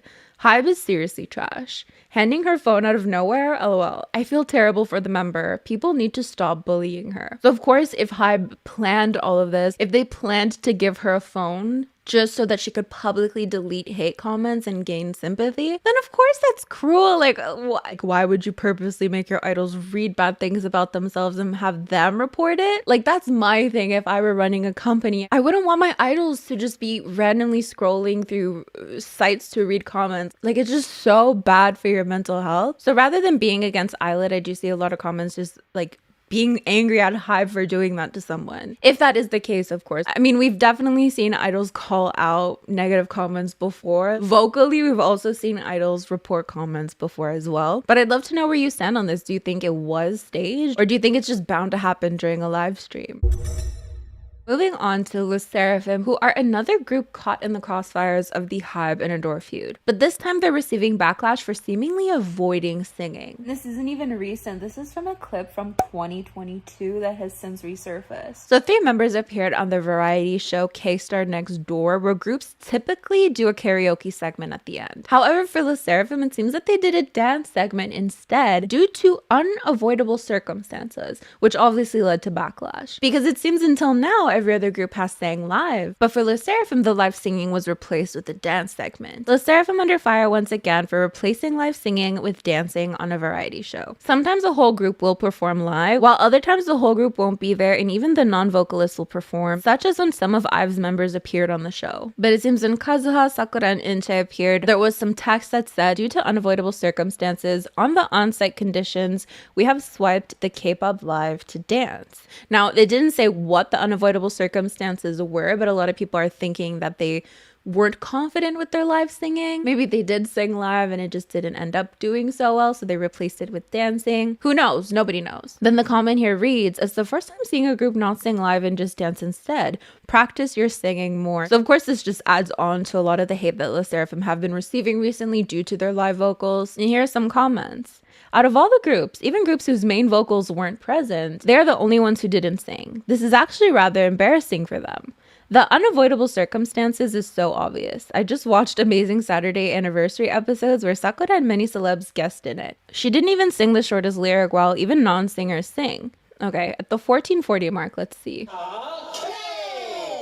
Let's go. Let's go.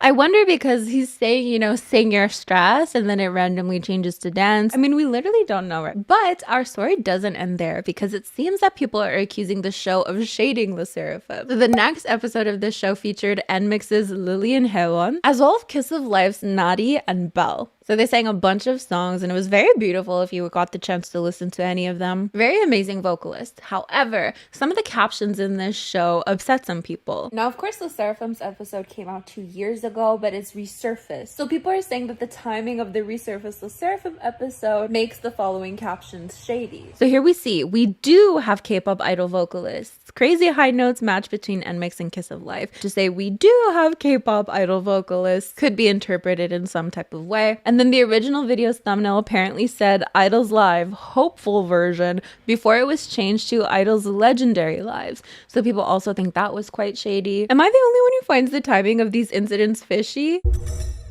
Did NewJeans copy Jeans? And did 17 copy aespa? And did the Sserafim copy? Hybe groups are not okay right now. So NewJeans copied a Mexican group called Jeans. Apparently. You know, it's one thing for Hybe to be feuding with its sub-label Ador, but it's been such a mess for the groups involved. And with all these accusations that Illit copied NewJeans, now we have accusations that NewJeans actually copied another group. Now, this wouldn't be the first time. A lot of people said that NewJeans at debut copied a group called Speed, but now they're being accused of copying a Mexican group called Jeans. So let's take a look at what evidence netizens came up with. So the first similarity, of course, is the name NewJeans versus this group who is called Jeans. So here we see their logos one on top of each other. I just want to see when Jeans debuted. Jeans group. Okay, 1996. So of course, 1996. There's that retro vibe, right? Which NewJeans, of course, is known for as well. Except it wasn't retro back then, but it's retro now. You get what I mean. Anyways. And then there's CD, of course, being compared to this retro vibe that NewJeans has. But then we have instances of similar choreography. Now, this is important as we're going to touch on later because of a new guideline being discussed in terms of protecting choreography. So here we have Jeans at the top and they each have their hands on each other's shoulders, which is also a choreography move in NewJeans Ditto. And then the is this Inkigayo? Because if it's Inkigayo, we're going to get sued. And then we have the infamous move in Attention's choreography that a lot of people were saying Illit plagiarized. And we see a similar move that Jeans did. So let's see what some K-netizens think of this. I was on screen recording. Ugh. I don't care. If Minhyejin does it, it's creativity. But if others do it, it's all plagiarism. Why are they complaining about Illit plagiarizing? LOL. They copied the group name, concept, and even the music video. But when they do it, it's riding the trend. When others do it, even if it just feels similar, it's all plagiarism, lol. It would be hard for even some great artists to be this arrogant. They copied BTS's performance at Kunseongjeong in Hamburg exactly and then claimed it was original. Why are they like this? You know, it's definitely one thing to take inspiration from how could you not take inspiration? There's really rarely things that are like 100% original nowadays, right? It's almost impossible because at one point or another there's somebody who has done it before. But a lot of people are bringing up the fact that Minhyejin claimed that so-and-so group copied NewJeans and saying that is quite ironic. Here's some more comments. Leaving aside whether they copied or not, they definitely used them as reference 100%. LOL, at this point, they just stole everything. Honestly, if you look around, there are a lot of similar concepts in the world. But if Minhyejin is going to talk about plagiarism, she should have been completely clean herself. You could say that some of it is a bit of a stretch, but the CEO did the same thing to another girl group, so it's inevitable that it looks hypocritical. Unless it's an incredible work that's 100% pure original creation, they shouldn't be pointing fingers and attacking others. So what do you think of the similarities between Jeans from 1996 and NewJeans? So this comes actually not too long after the hearing that was held, which actually, let's recap that really quickly. So essentially, there was a hearing between Hybe and Ador in regards to voting rights. She filed an injunction towards Hybe when they publicly demanded that, or requested rather, that she step down from her position. So this was at Seoul's Central District Court, and this hearing had the goal of banning Hybe from exercising their voting rights during the much anticipated upcoming shareholders meeting. So from what I understand, it seems that if the court rules in Minhyejin's favor, then Hybe wouldn't be able to request for her to step down from her position, but if they don't rule in her favor, then Hybe would be able to request this of her. It is believed that the court will make a decision regarding this case by the scheduled shareholders meeting on May 31st KST. If the court rules in favor of Minhyejin, Hybe will lose its ability to vote for Min's removal as CEO of Ador. If the court rules in favor of Hybe, Minhyejin will likely be removed from her position. So this is the reason for the hearing, right? And we've heard so much news that NewJeans members even filed petitions in support of Minhyejin during this hearing. So this is according to Yonhap News. So we don't know what the letters say specifically. It seems that Minhyejin's legal representatives just stated that NewJeans want to be with Minhyejin, so just in support of her. So let's look at a little recap of the contents of the hearing. So Hybe alleges that Minhyejin gaslighted NewJeans. There was an accusation that she was faking being this motherly figure towards the members, and there was even these text messages revealed where she was like calling them fat and, you know, all that jazz. The agency claimed that Minhyejin hated working with NewJeans and had on several occasions claimed that the members were mentally weak and shouldn't be treated as artists, but that they didn't provide acceptable evidence for this. The text messages, of course, were objected by Ador. Then, of course, Hybe brought up the claim of shamanism once again. And then apparently the judge scolded Hybe for not sticking to the legal facts. So one of the big things that came out of this hearing was that Minhyejin claimed that Hybe was doing unethical album buying. Chart manipulation accusation, shall we say. 사재기. Basically advanced buying. It was alleged that Hybe would buy up albums in bulk from retailers to help boost the first week sale numbers. They would later refund these to the retailers but strike deals for fan signs with the retailers, leading the stock to be used up. This is because fan signs are a method to sell albums, but they usually only come later during the promotional cycle, rendering it useless to boost first week sales numbers. So of course we all know the importance of those first week sale numbers, how record breaking they can be, and so on. Basically, she said that Hybe offered this to her for NewJeans, but she said, you know, it was unethical and she refused it for them.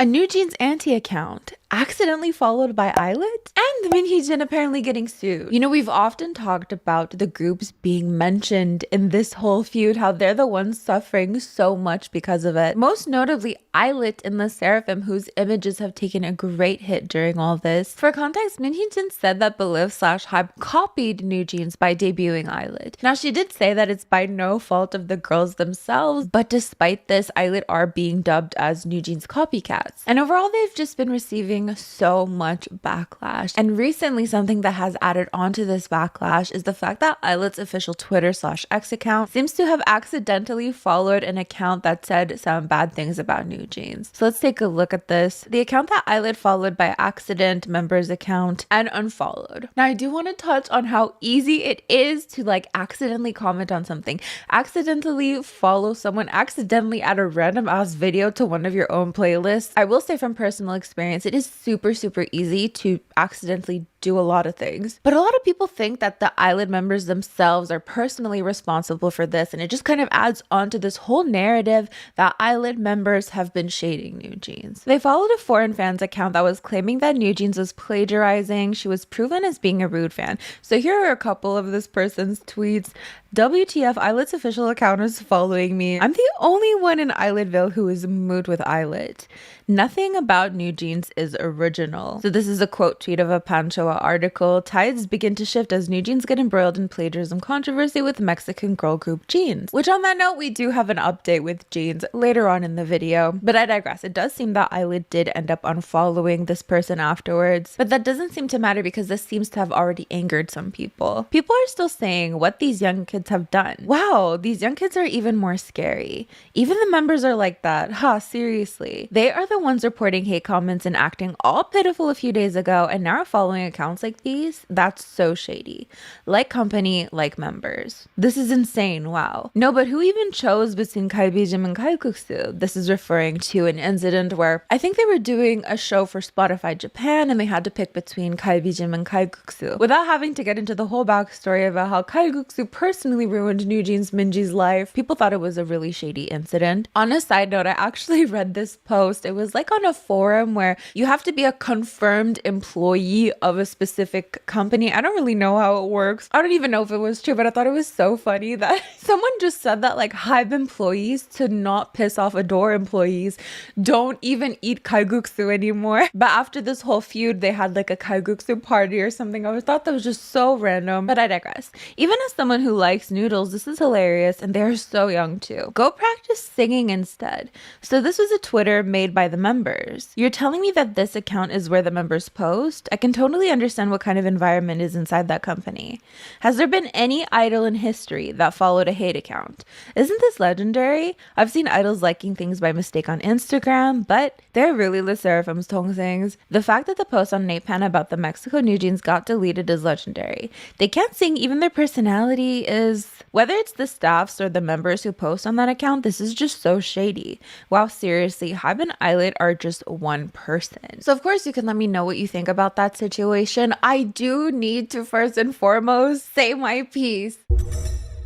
I actually have a list of things that have accidentally happened to me just by like not paying attention enough, or just sometimes your thumb hovers. I literally have a list of things that have accidentally happened because like no one's gonna believe me. Autofill accidentally wrote a comment on a video that I couldn't delete because the video was under review. So my thumb was hovering and autofill wrote out a whole comment. Not a whole comment, it was like 2 words or something. I accidentally posted it and then I try to go to delete the comment and it tells me this video is under review and I couldn't delete the comment. Then oh my god, I have a video of it. I need to find a video of it. There was a fly on my printer and it's a touchscreen. The fly was printing out calendars on my printer. A piece of macaroni fell on my phone and liked a video on TikTok. Once again, I have a screenshot of this. My thumb was hovering and I accidentally commented 3 heart eye emojis on someone's video. Things like this happen to me all the time. I accidentally like videos. I accidentally comment on videos. Once I was watching like a horror review video, I don't know, and I accidentally added it to one of my playlists. Then I got a DM from someone being like, what's going on here? So this is just my personal opinion. I feel like these things happen all the time. But when you're a bigger account, you have to be extra careful because people are going to absolutely look into it. I mean, the amount of people that I've accidentally followed on TikTok, I can't imagine if let's pretend I was an idol or something and that person wrote like a hate comment or like made a hate video about another group and then it turns into a big thing. You have to be so careful while you're scrolling. So that's just my little personal anecdote here. All that to say, Ilit's image really is suffering right now, which brings us into our next story. So it seems that Belift Lab is filing a criminal complaint against Minhee. And they also had some things to say about the plagiarism accusations. So let's take a look. Can I just say, like, no one was expecting anything like this to come out of this. Nobody. We have filed a complaint against CEO Minhee on the charges of interference with business and defamation for causing harm to our company and our affiliated artist with her unilateral false claims. So as we all know by now, I've made a couple of videos on the subject if you'd like to check them out. Min Hee-jin has come out and said that Illit has copied NewJeans. Now, she doesn't blame the members themselves, but she does very much so blame Belift and Hybe. Belift for also being a label under Hybe, just like she is under Ador, and creating, according to her, almost a copy of her group. We clearly state that the plagiarism allegations raised by Min Hee-jin against our artist Illit are not true. We have submitted evidence to the judicial authorities that can prove these allegations are false. And even if this may take some time, we will clarify the truth through proper legal procedures. So according to them, it's just not true, and they have some type of evidence to prove that. This is curious to me because I feel like it's more of a vibe issue, but I don't know. Anyways, the determination of whether intellectual property has been plagiarized should be made based on reasonable standards and procedures, not on unilateral and distorted interpretations. We express our regret that the efforts and achievements of our artists and members are being undermined by indiscriminate speculation and false information.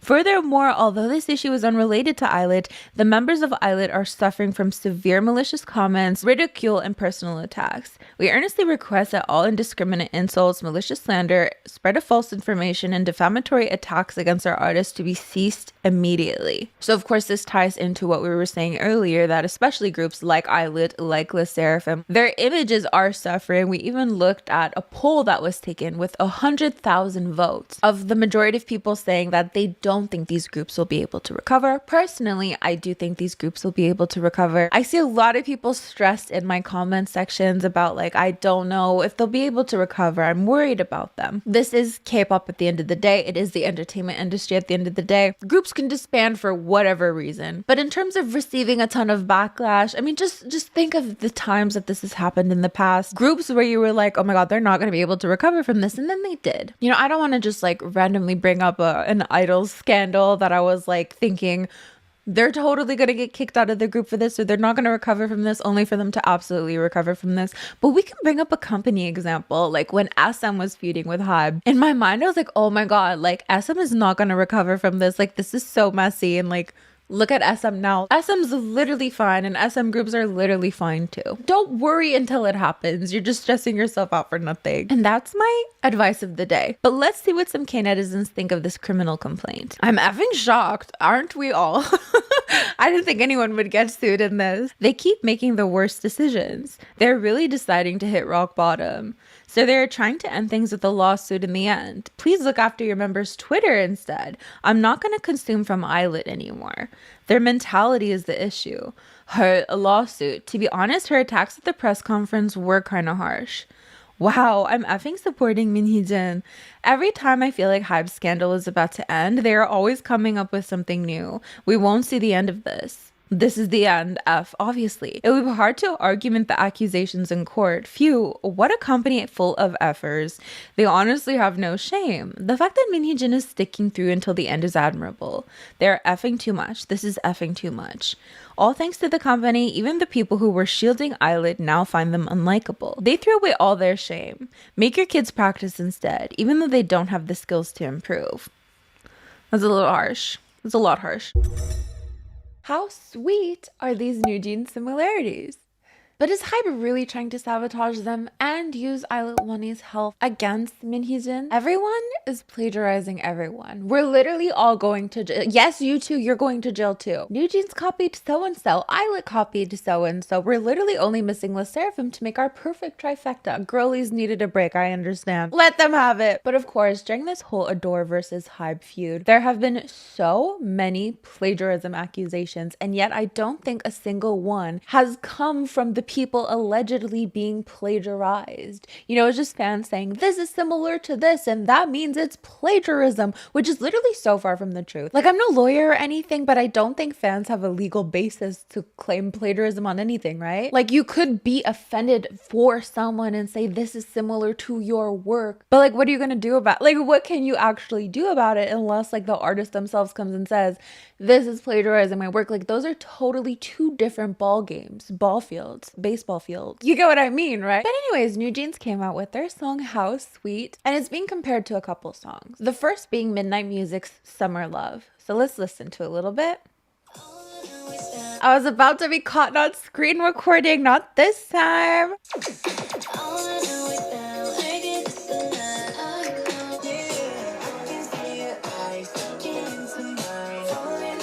Then we have Karen Sita's Fuily.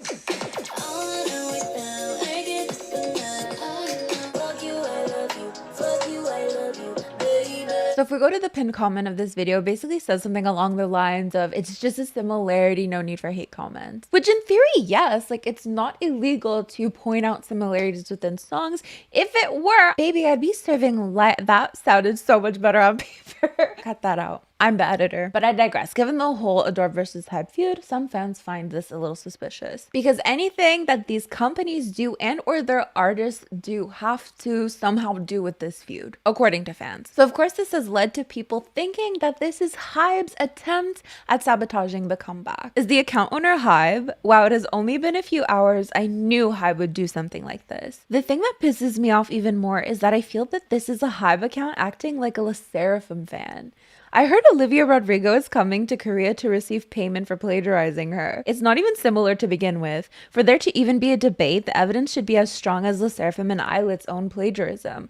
This, however, is the epitome of misinformation. Yet you guys are the ones winding yourselves up. Tier not F, LOL. Are you guys comedians or trying to be serious, LOL? Sihyuk, you guys are trying hard, LOL, but do you think this will work, LOL? Have you guys even settled your own plagiarism cases? Sihyuk-kun, who is bloated from his own ego. According to your logic, you are saying that there are two songs in this video plagiarized each other. Am I right? This is why Hybe only made large last year. Pathetic Hybe. So an account with 0 videos made this 1 hour of the song's release. Huh. That isn't suspicious at all. Are you guys promoting NewJeans even when Hybe isn't? Thank you. So this seems to be the account's only video. Oh, but also their banner apparently is suspicious. How does it feel now that it has happened to you? I have tears. No, that's not enough. You need to cry blood. Could it be that Hybe is like paying people to make up these things? I mean, I wouldn't put it past a big company to do weird stuff like that, but is it also possible that just some songs sound like other songs? That's a fact. That's literally just a fact, and you guys are absolutely going to kill me. I'm so sorry, but actually, How Sweet reminds me of Easy. If we're going to stretch the imagination, if you sped it up, it kind of reminds me of Easy. The funky instrumental also reminds me of Tell Me by the Wonder Girls. Just like the fun, funky instrumentals, but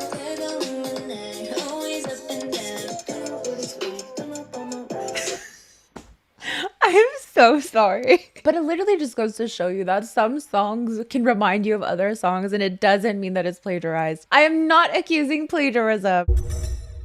Now, this actually comes after the whole Mexican group Jeans plagiarism issue, which has seemingly been revived despite having been shut down. So for context, of course, netizens were saying that NewJeans plagiarized a Mexican group called Jeans from 1996. But then we had fans asking Jeans about NewJeans, and they were like, we love the revival of 90s. But then people are bringing up this story that one of the members of Jeans posted. So basically, an original member of the group reposted something that said, where someone else wrote, all this time they're plagiarizing us in front of our faces. It's like, bro, the clue is in the title itself. This is in reference to NewJeans. So you have the group called Jeans and then a group called NewJeans, like saying it's quite obvious. It was right in front of us this whole time. And then she wrote, wow, we weren't entirely wrong. And this was after a story where she was like, I love it. So I'm personally getting mixed messages here, but let me know what you think about this in the comments. You know, on one hand, you have people claiming that this is a reason to believe that NewJeans is totally unoriginal. And on the other hand, you have people saying that this is just a 90s aesthetic and its revival is not only done by NewJeans.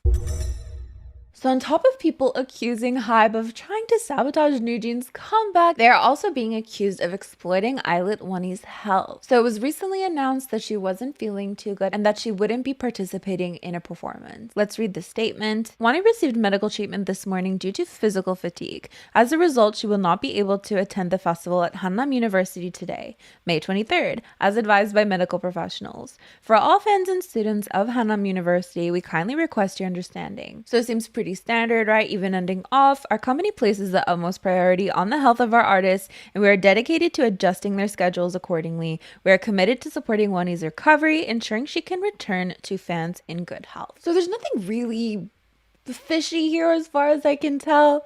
I was reading so many headlines that said Islet Wonhee is hospitalized because of malicious comments. And I was like, where are you getting this? Well, it seems that NewZen wrote an article that netizens are saying the reason she was ill was because of Minhyejin's claims. So here's the article apparently. Hybe's new girl group Eyelid member Wonhee will be absent from their schedule due to poor health. They go on to say that Belift agency announced what we just read essentially. And then this is what they write. Meanwhile, Minhyejin, the CEO of Ador, caused a stir by claiming that Eyelid was created as a copy of NewJeans. Then they go on to mention that incident where Wonhee is reading and reporting malicious comments in a live stream, which a lot of people also thought was Hybe media play. In the end, Eyelid's agency decided to sue CEO Minhyejin on the 22nd. The agency stated what we covered in the last video, essentially, how they intend to file a criminal complaint against Minhyejin because of defamation and all that jazz. So this is where it comes into play that people think this is Hybe doing media play once again, using her health and tying it into Minhyejin's claims to make people feel bad. Damn, so she's sick because of Minhyejin? They're claiming others for their own inability to manage her condition. Meanwhile, NewJeans, the actual party involved in the scandal, is preparing for their comeback just fine and looking healthy. Why is her condition poor? Are they practicing too hard or something? The company must be working them too hard, which is why she's sick. And it's the first time I've seen a company use a member's illness for media play. It's seriously disgusting. Hybe is just so lame. They can't do anything properly and she was already sick a few days ago, but they are only using her at this timing for media play. Then they should rest too for 1 year and 6 months. This was in reference to the rumor that Hybe has plans to put NewJeans on a 1 year, 6 month hiatus after their concerts in Japan. Before blaming the hate comments, blame the company. Everyone can see this was caused by the company's mistake. Stop using her, Hybe. You guys are such a mess. Her again? Is she the most popular kid from the group? Hybe is sure using her a lot. These effing Audit are so cool for using her like that. But it makes me wonder what they will change since their popularity was also brought by those old geezers. Minhyejin fighting. Just look at the comments here. You hate commenters really seem to be unaware that you're leaving hate comments. So it's another instance where something normal is happening within K-pop, but because of this huge feud surrounding the companies of these idols, there's so many different interpretations of something that nobody would have looked into otherwise. So what do you think? Do you think this clearly is media play by Hybe to make people feel bad for Eyelid? Or do you think she's just sick? I mean, some of the comments are saying like, oh, what are they working to? Have you not? Have we never seen like compilations of idols fainting on stage? Come on now, like let's not let it get to that point. Embrace the absence. After all this, however, unfortunately, Eyelid again are being accused of copying. Now, when I say accused of copying, it seems people are bringing up similarities and then using it as a reason to say this group is unoriginal. No, this group is unoriginal. Whereas again, in my personal opinion, if Hybe and Ador weren't feuding, sure, these things would be being brought up, but I think the consequences and the backlash would be quite different. So let's take a look at the outfits that were apparently plagiarized. So Eyelid, of course, didn't debut that long ago, so I feel like these so far are the most popular pictures or the most recognizable pictures that they have, you know, in their long braided hair with white shirts, black skirts, long white socks, and black shoes. Now, people are bringing up this Please Project Studio, and these are posted in November 2022, and we see the similarity in the outfits, right? With the braided hair, the black skirts, you get the gist. Here are some more pictures. So people are saying that Eyelid plagiarized these outfits. Now, can you plagiarize an outfit?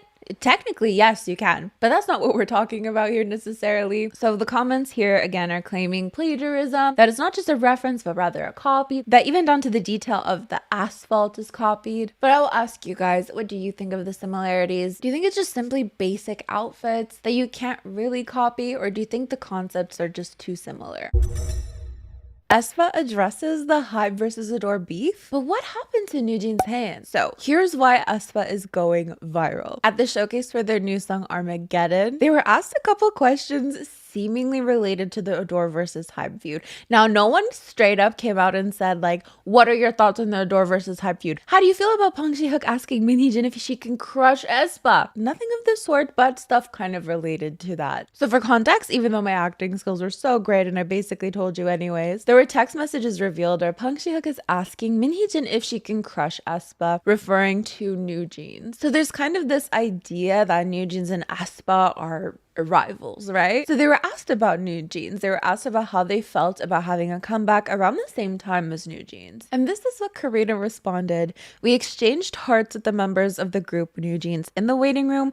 I told them they're doing great and there's nothing they should be worried about. We get along well as good colleagues. We are aware of that aspect. We are dedicated to our activities and we acknowledge that the public's love is due to our hard work. We're grateful for the love for our song Supernova. And then Ning Ning added on, isn't music subjective? It seems like we're competing with our past selves and evolving rather than competing with others. Since all artists have their own colors and charms, they can't be compared or replaced. So kind of shutting down this idea that they're rivals, and honestly fans really take it to another level rather than the idols themselves. Like fans will have it in their minds that these two groups hate each other, that they're rivals, that they're enemies, and like honestly we have no idea. Maybe I have a lot of scenarios in my head that I think are plausible.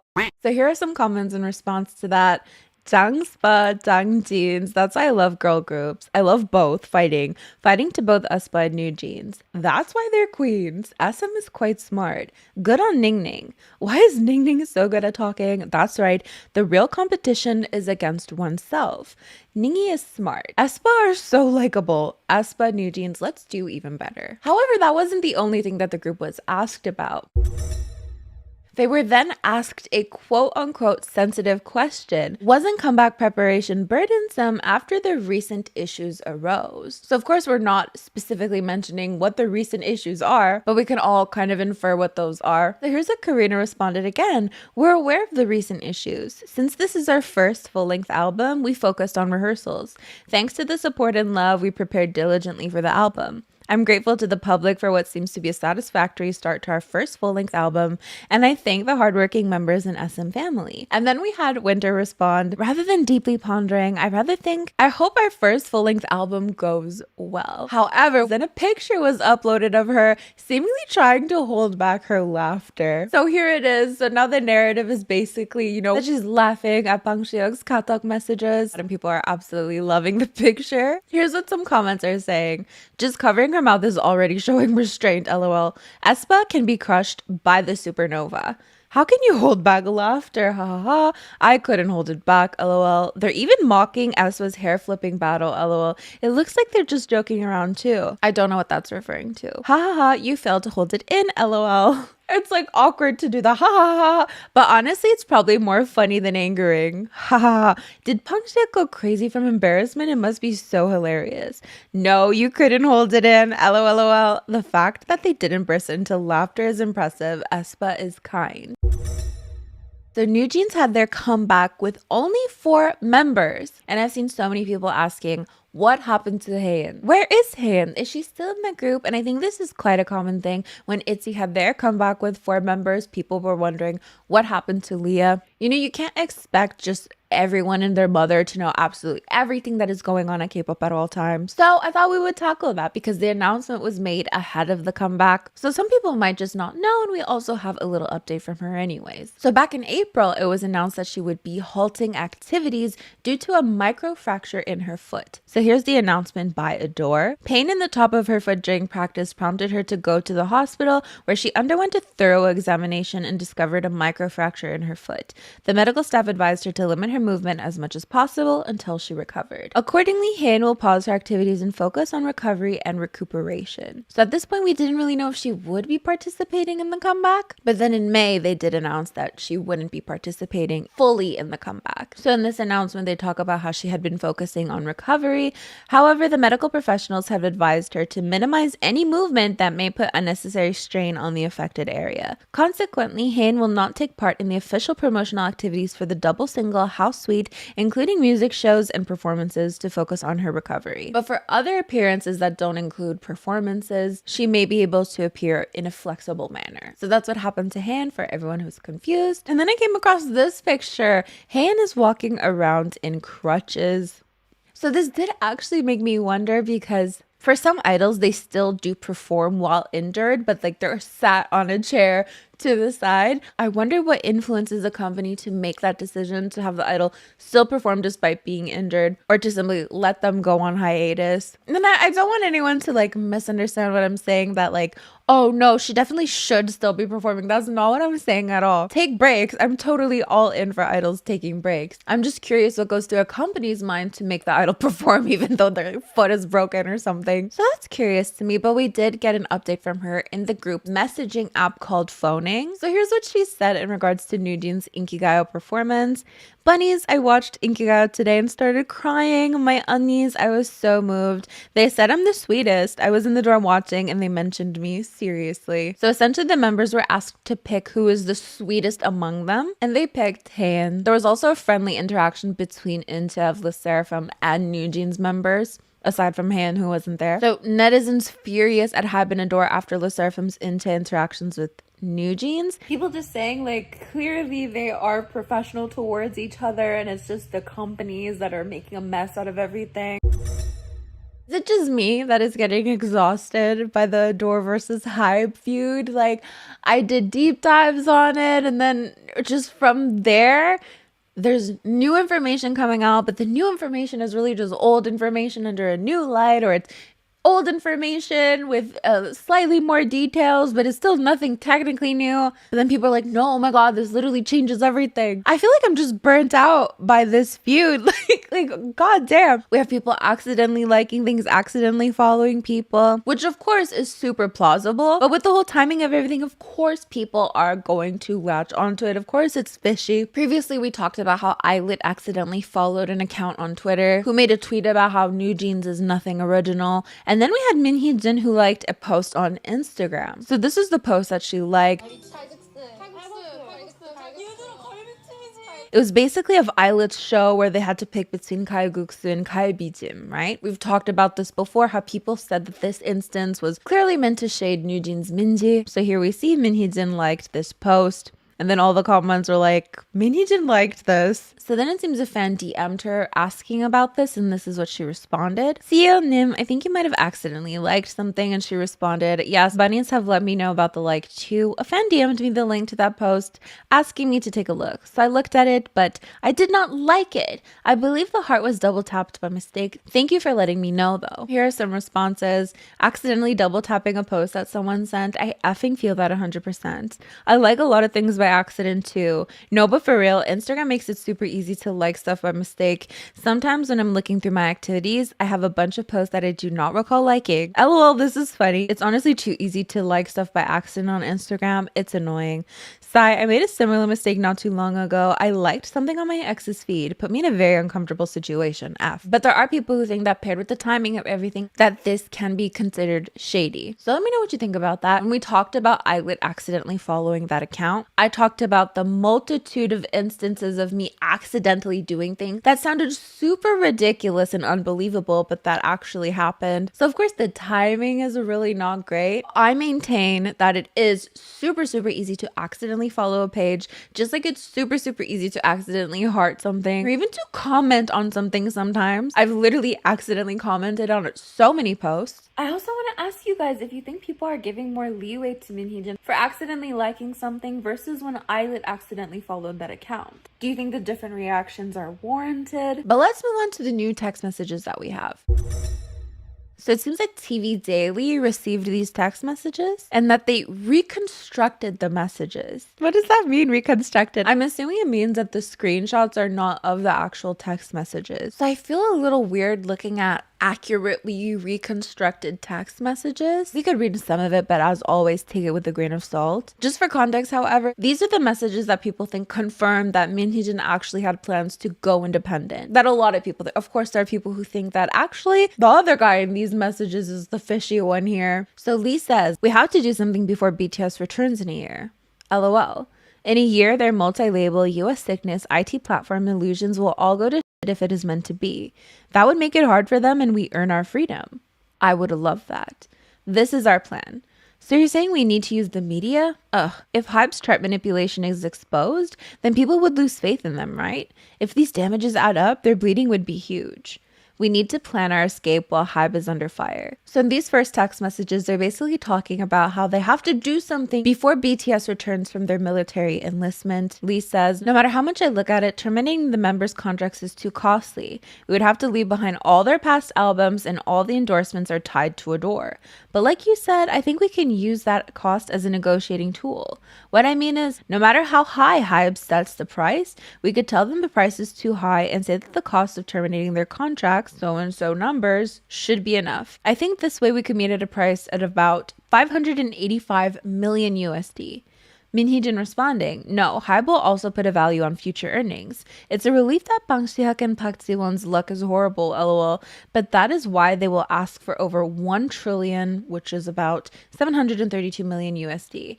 Hey, they paid that much for a company that had nothing. Do you think they'll hand over NewJeans for 585 million USD?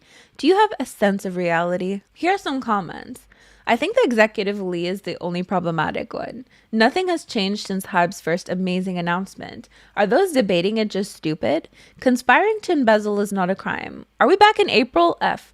Weren't these messages denied as evidence in court? LOL. Didn't Minheejin said she had sent all these messages to the courts? Then we should wait for the verdict. Why is Hybe doing media play? Minheejin sent them all in. But what was Executive Lee's job title at Hybe before coming to Ador? What are you saying? Embezzlement is embezzlement. Do you think Minheejin is tearing up Hybe to take out NewJeans because she's a champion of K-pop justice? You're the type of person that claims NewJeans should be freed because Bang Si-hyuk ignored them. Figure this out in court. This is tiring and it doesn't help either labels or the artist. But that executive Lee is an idiot. Minheejin wins her injunction, but is Hybe going to give up that easily? After what seemed like an eternity, we finally got the court's ruling on Minheejin's injunction against Hybe, and it's been reported that the courts have ruled in her favor. So for some context, she filed this injunction against Hybe to prevent them from using their voting rights to dismiss her from her position, and they were planning to do so at an upcoming shareholders meeting, which was actually supposed to be held on May 31st. And the courts did say previously that they would share their ruling before the shareholders meeting. So we are literally the day before, but let's see what the Seoul Central District Court had to say. The reason for Minheejin's dismissal or resignation claimed by Hybe have not been sufficiently substantiated. While Minheejin's actions may be considered betrayal to Hybe, it is difficult to say that they constitute actions of breach of trust in regards to Ador. So essentially they're acknowledging that Hybe could consider this a betrayal, but there's been no breach in trust according to them. Essentially, had the court ruled against her, then Hybe would have dismissed her. Probably more than likely they would have dismissed her because that has been their plan. They own 80% of shares in Ador, so they have the upper hand in this. However, this doesn't seem to be the last course of action for Hybe, though they do accept the court's ruling. So let's see what Hybe have to say about this. Our company respects the court's decision regarding the provisional injunction lawsuit filed by CEO Minheejin and will not exercise voting rights in favor of the dismissal of Inside Director Minheejin at the upcoming extraordinary meeting of shareholders. Furthermore, as the court has clearly stated in this decision that it is evident that Minheejin sought ways to weaken Hybe's control over Ador and allow Minheejin to control Ador independently by either taking NewJeans out of Hybe's control or presenting Hybe to sell its shares in Ador, our company plans to proceed with subsequent steps within the boundaries set by the law. As far as I'm understanding it right now, they only prevented Hybe from dismissing her. And as far as I know, the scope of the law is pretty big, right? So I can imagine there are a lot of options aside from dismissing her that they might potentially want to do. Minheejin's lawyer also released a statement as well, basically saying that if Hybe did try to dismiss her at the upcoming extraordinary shareholders meeting, that they would have to pay her 14.6 million USD. Let's read the rest of their statement. Since the injunction on May 7th, 2024, Hybe has submitted large amounts of documents 11 times. Minheejin's representatives responded to this by submitting documents 9 times in which we refuted each claim. Today, the court considered each side before making the decision to grant the injunction. This means the court ruled that Hybe's reckless witch hunt through the media were not correct. Of course, this is her lawyer's statement, so it's going to be heavily in favor of her. I don't personally want to be accused of favoring a side. This is her lawyer's statement, okay? The focal argument in this case was that whether 1, Hybe can disregard the contract in which it states that Hybe will have to use their voting rights to ensure that Minhee and Ador's executives will remain for 5 years, and 2, whether Hybe had just cause to fire Minhee. The agreement to bind voting rights was agreed on by both Hybe and Minhee, therefore it is only right that they abide by it. Hybe rejected this despite it being in clear writing. The court, however, ruled that the wording in the shareholder agreement was clear and ruled against Hybe's agreement. Then on to the point on whether or not Hybe had just cause to fire Minhee. The court also rejected Hybe's argument. As such, Hybe has failed to prove there was just cause for her dismissal and is the biggest reason why the injunction was granted. So now we're talking about Hybe's quote-unquote illegal audit. Since Hybe's illegal audit began on April 22nd, 2024, materials obtained illegally by Hybe were released to the public indiscriminately. However, these conversations were maliciously edited to spark a witch hunt against Minhee. Hybe failed to provide any evidence to support these claims. So about the maliciously edited conversations, they're talking about YouTubers and bloggers and how they're planning to take legal action against that. Furthermore, we ask that Hybe accept and abide by the ruling for the injunction. If Hybe takes action to terminate Minhee and Ador's executives, it would be a clear violation of the shareholder agreement. Also, as there are no grounds for Minhee's termination, there are no grounds to dismiss the 2 Ador executives. Therefore, if Hybe were to terminate them, this would mean Hybe has ignored the court's rulings and has terminated them without just cause.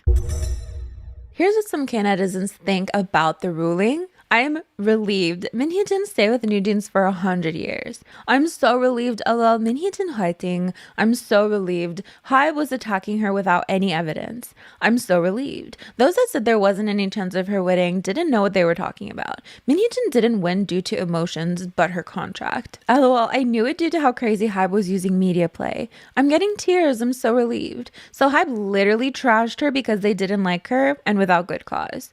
Good. I knew it. LOL. Cinderella wins. Cinderella wins. I'm so relieved. Cinderella wins. I guess some people need to be reminded who was the one using emotional manipulation. So it seems people are bringing up everything that Hybe has quote unquote lost by trying to bring Minhee down. So somebody made this list and it includes ruining the Sserafim's image because they weren't invited to any university festivals apparently to perform at. Ruining Illit's image because now they're being compared as NewJeans copycat. Exposing of Sabotaging allegations. So this is chart manipulation where Hybe apparently bulk buys a lot of albums to really help the first week sales. So not true Sabotaging apparently, but 1 trillion Korean won, about 730 million USD market capitalization lost. BTS contract renewal after discharge is not transparent. I've seen comments saying that BTS are going to suffer because of this, since Hybe will have to use BTS's money to fix all of this. Even with 80% of Ador shares, they can't kick out Minhee as they would have to pay her 20 billion Korean won, 14.6 million USD. Breach of trust is not transparent. The Dahn world situation. So of course, during this whole thing, they were associated with a alleged cult called Dahn world, which to this day, I'm still seeing comparisons of like Illit's, first move in Lucky Girl, I think it's Lucky Girl Syndrome, is actually a head massage move that Dahn world uses. Like, it's never ending. Which actually the list is never ending as well, it seems. And there's more to this list as well, but here's what some people are saying.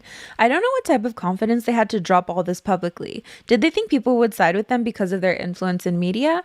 Their image has hit rock bottom. I'll wonder if they copied someone or how good their singing is every time they release something new, knowing it's these guys behind everything. What was the root cause of this whole situation? Are the shareholders really letting everything get out of hand? Why are they bothering someone that's working hard? It's the most shocking that they made these groups through Sabotaging. This is national fraud. Throwing away the market capitalization is all Hybe's fault. They didn't fix anything internally and just used media play and failed. They went overboard with the media play. They brought this upon themselves. So of course I need to point out that not everyone feels this way. There are people of course on Hybe's side, but I think an overall general sentiment that a lot of people have is that it's really unfortunate that all of these groups had to be dragged through this mess. Of course, most notably Sserafim and Illit. So Minhee won.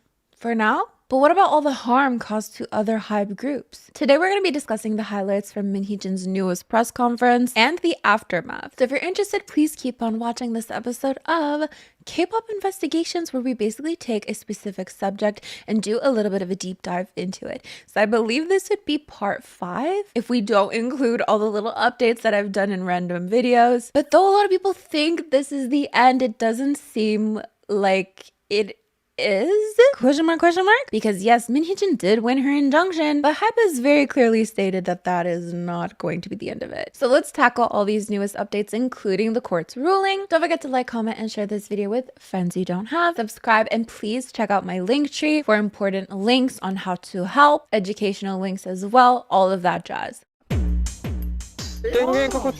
So, the courts did rule in Minhyejin's favor, which meant that at the shareholders meeting that was held on May 31st, that Hybe would not be able to exercise their voting rights to dismiss her from her position. Now, this is because the courts found, and we did talk about this in a previous video, the reason for Minhyejin's dismissal or resignation claimed by Hybe have not been sufficiently substantiated. While Minhyejin's actions may be considered betrayal to Hybe, it is difficult to say that they constitute actions of breach of trust in regards to Ador. So Minhyejin's position was safe. Hybe would not be able to dismiss her, despite the fact that they very much wanted to do so. In fact, have publicly asked her to step down from her position. It seems, however, that some of her colleagues were not so safe in that regard. Even after Minhyejin's lawyer released a statement basically saying that it would be unlawful for Hybe to dismiss Minhyejin, of course, where Hybe would have to pay $14.6 million if they did so. But he also said it would go against the shareholders' agreement if Hybe dismissed Ador's employees. So here's the lengthy statement in question. But if we go more near the end, if Hybe takes actions to terminate Minhyejin and Ador's executives,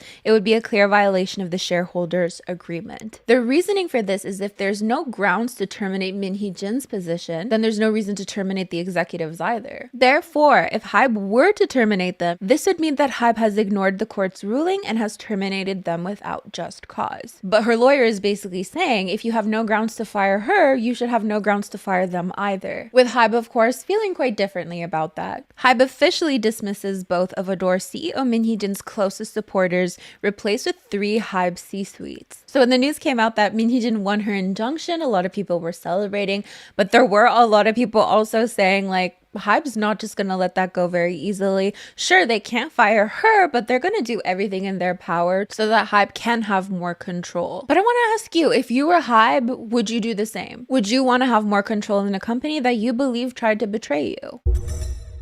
So of course the CEO did hold a press conference, and a lot of people noted how different she looked between the two. So in the first press conference, we can see she looked quite sad. She had a baseball cap on, a large t-shirt. There was a lot of tears. However, in this newest one, she looks quite fresh and put together. She's wearing some heels and overall quite a happy demeanor at the fact that she won her injunction. So with that, let's take a look at some highlights from this press conference. So in regards to whether or not she still thinks that Illit plagiarized NewJeans, here's her response. I am a consistent person. There isn't any reason why I would suddenly change my mind. But like I said before, I don't want to talk about members anymore because the more I talk about it, the more uncomfortable they will be. So this, of course, is in reference to Illit. So then she's asked if she would continue to bring up issues to the company. As for bringing up issues, I think that it is always necessary to have certain issues called out in a healthy way. And the court has acknowledged this was necessary. So if there is another reason for me to bring something up, I will. So she's basically saying that just because she wants to reach an agreement, some type of agreement with Hybe, doesn't mean that her position has changed. Here's some comments from some K netizens, mostly praising her, especially for the fact that she herself didn't bring up Illit, but rather the journalists are bringing up Illit. Well said. If you feel unjustly called out, meet me in the ring. Minhyejin fighting.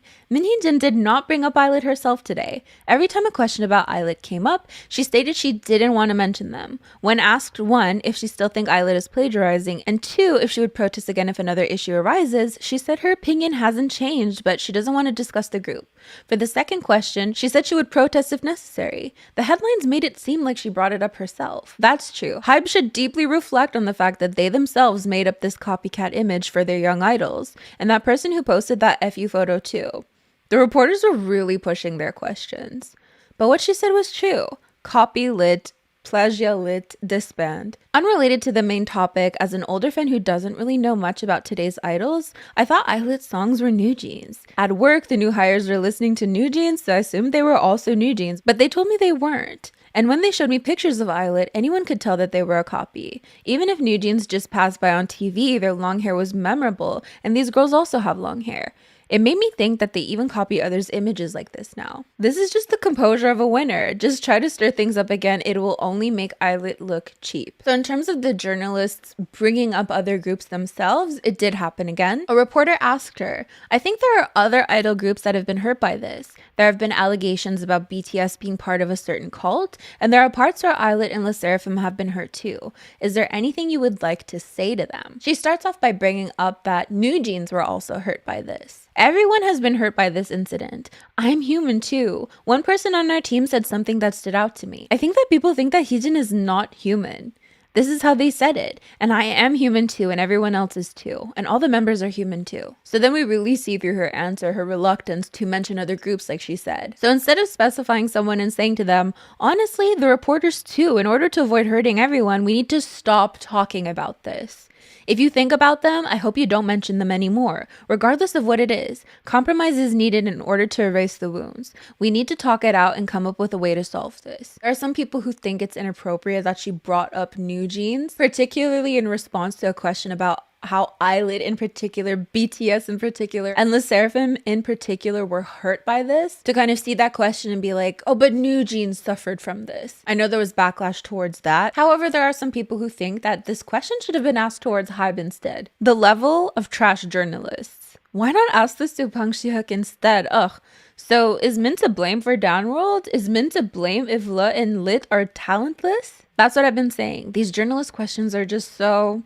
That's why they are called trash journalists. Seriously, I'm in awe with her answers. Journalists should just stop mentioning it. Same goes for Hybe. All this would have been avoided if Bang Si-hyuk and Hybe Ajishis never started anything. Go ask Bang Si-hyuk instead. Hybe is the one using their idols as shields though. Should ask the party who copied her instead. So then there's this other headline making the rounds that she said, I hope NewJeans lives the life they want after 7 years. They shouldn't renew for the company's profit. But essentially her vision for NewJeans 7 years in the future is that she wants them and herself to just be able to live happily. These girls joined because they wanted to be celebrities and artists without fully understanding what it entails. Drawn by the appeal of a big company, they entered the industry without knowing the system. The key is how we teach, guide, and shape them as individuals. She goes on to say that she's constantly telling the members that their time together during this contract is a learning experience. They should use these 7 years to study and prepare for a future where they can sustain themselves. When they grow up, they will want to pursue their own paths. They need to practice independence to be able to make choices later on. If I keep spoon feeding them, how will they manage on their own later? So then here's where the headline was taken. Re-signing contracts for the company's profit is detrimental. The vision might be unprecedented in the K-pop industry. The members and their parents might find my vision interesting and fun. I dislike the stagnation in the K-pop scene. It needs variety. If we stick to our style while other styles become popular, it keeps things exciting. This diversity is what makes it fun. By succeeding financially with such an approach, we can become a good business role model. So it seems some of the comments are saying, you know, she's so cool. I learned a lot from her. As expected, she's the bigger person. When I read that headline, I was like, oh my god, like if I was Hybe, like listening to this, I'd be like, what are you saying? What do you mean NewJeans don't need to resign? Reading some of the international stands comments, they're basically saying she'll drop them after 7 years because then they'll be too old for her. She knows she'll drop them the moment they become too old for her after 7 years. DiCaprio kind of old, so 25. But on the note of being able to make decisions, she talked about her relationship with NewJeans and their parents. Basically how she was able to endure it because of their support. They called me every day to check up on me in case I made any extreme choices. Honestly, in the entertainment industry, there shouldn't be any relationship between me and their parents. So basically it would be standard practice to only meet the parents when signing contracts. But this method builds too many misunderstandings between each other.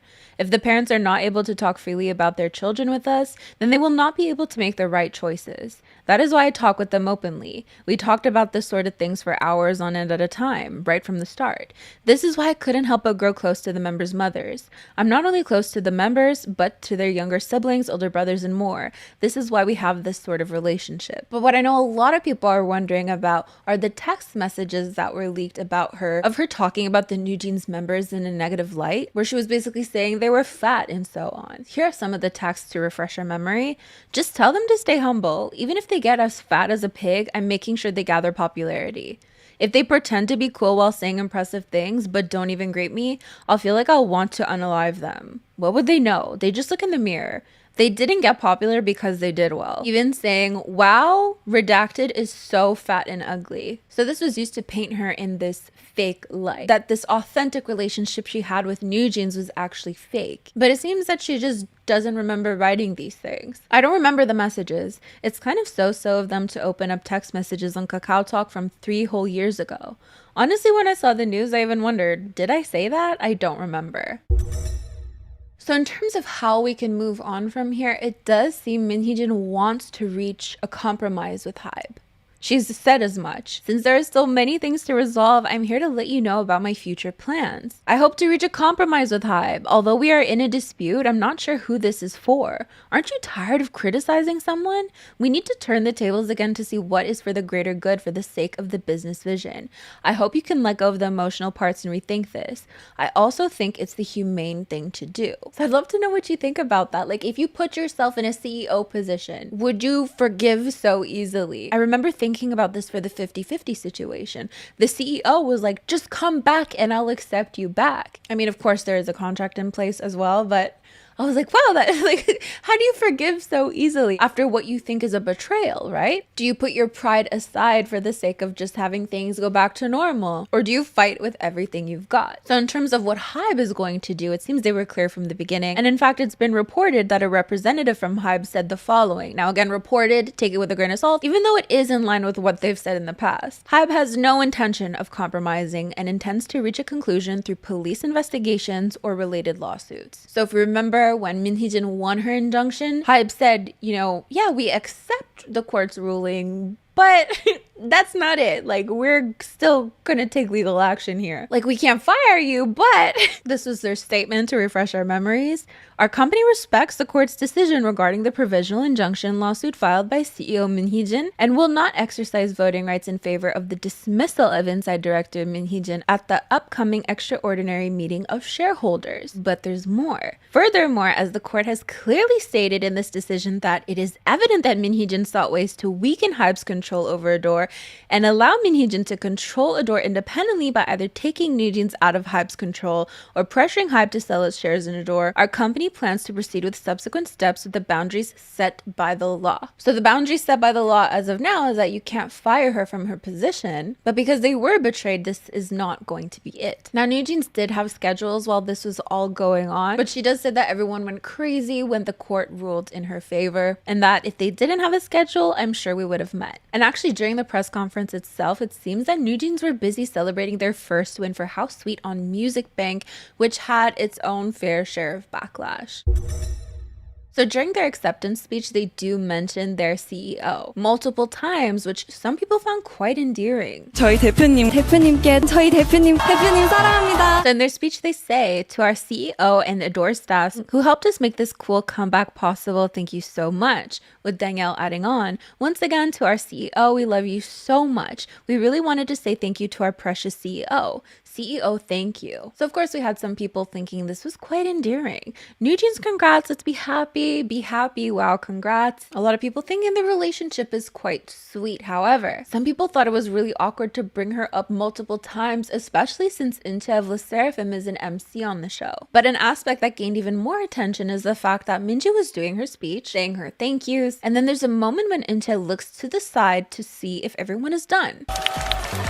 네, 그럼 다시 한번 대표님께 So she tries to move on from this moment, but at the same time that she tries to say something, Danielle starts her speech. This moment went viral online, basically pitting the two groups against each other. Because on one hand, you have people thinking that Inche is being so disrespectful for trying to cut off Danielle. Not only that, you can see her raise her eyebrows. But then on the other hand, you have people saying that is exactly the opposite. Actually, it was really disrespectful for Danielle to cut off Inche and not only cut her off, but mention the CEO multiple times the same CEO that a lot of people attribute to contributing a lot to the Sserafim's hate train. So we have some K-netizens thinking that international stands are making way too much of a fuss about this.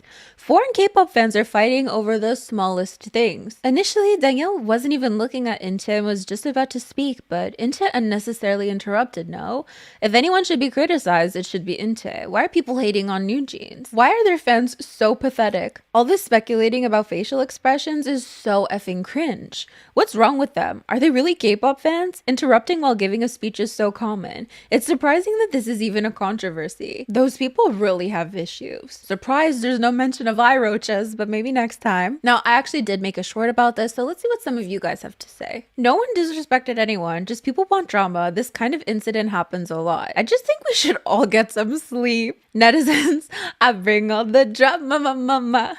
If you watch the interview, Inche and Danielle were shaking hands. I won't be surprised if the next accusations will be ATs in the background or pumping them up. This is jobless activities. No one disrespected anyone. Dani was waiting for the audience to stop clapping before she started talking. People caused so much unnecessary problems, claiming Dani is a mean girl, a bully, calling her disgusting names. Leave this sweet girl alone. So on that note, there are different angles of what happened.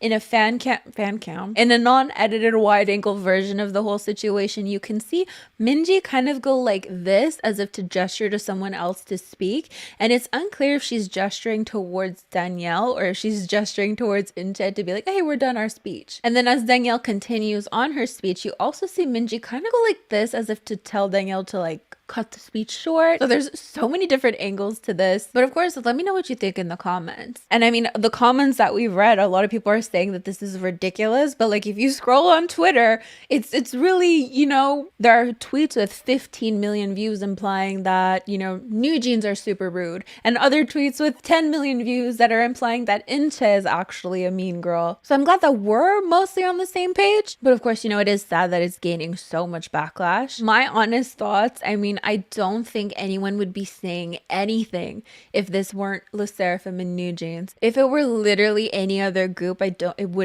just wouldn't, right? Because it's so easy to think someone is done talking, and especially, I mean, you have to understand you're not face to face with people either. You're all in a straight line, so it's all pretty for the camera, and it's live and all that jazz. However, the immediate aftermath of the press conference seems to be the Hybe stocks are going up again. Now, of course, during the whole feud, stocks seem to have been going down. Now, listen, I don't know stocks. You don't know stocks. Stocks go up and down all the time, but it does seem that when something bad happens, like a scandal, that stocks go down. Then when something good happens, sometimes they go up, but sometimes they just go down for fun, so I've heard. But people are associating the rise in Hybe stock with Min Hee-jin, with her willingness to compromise. So following this news, stocks immediately soared. So around 2:47 p.m., 17 minutes after her press conference, it rose about 145 USD. If we see this fancy graphic, that definitely looks like an increase to me. I mean, let's look. Hybe stocks.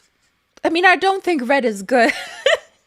But we'll see. Also, on the same day, people think that Minji wrote something on Phoning, the group's messaging app, that alludes to her support to Min Hee-jin's lawyer. So the group performed at Sejong University, and the name of Min Hee-jin's legal representation is Sejong as well. A fan basically wrote a message in support of their university performance. So we see this little space, right? So because of where Minji put the space here, people think it's in support. Cute, lol, this is freaking funny. The only one who can't laugh is probably Peng Ji-hyuk.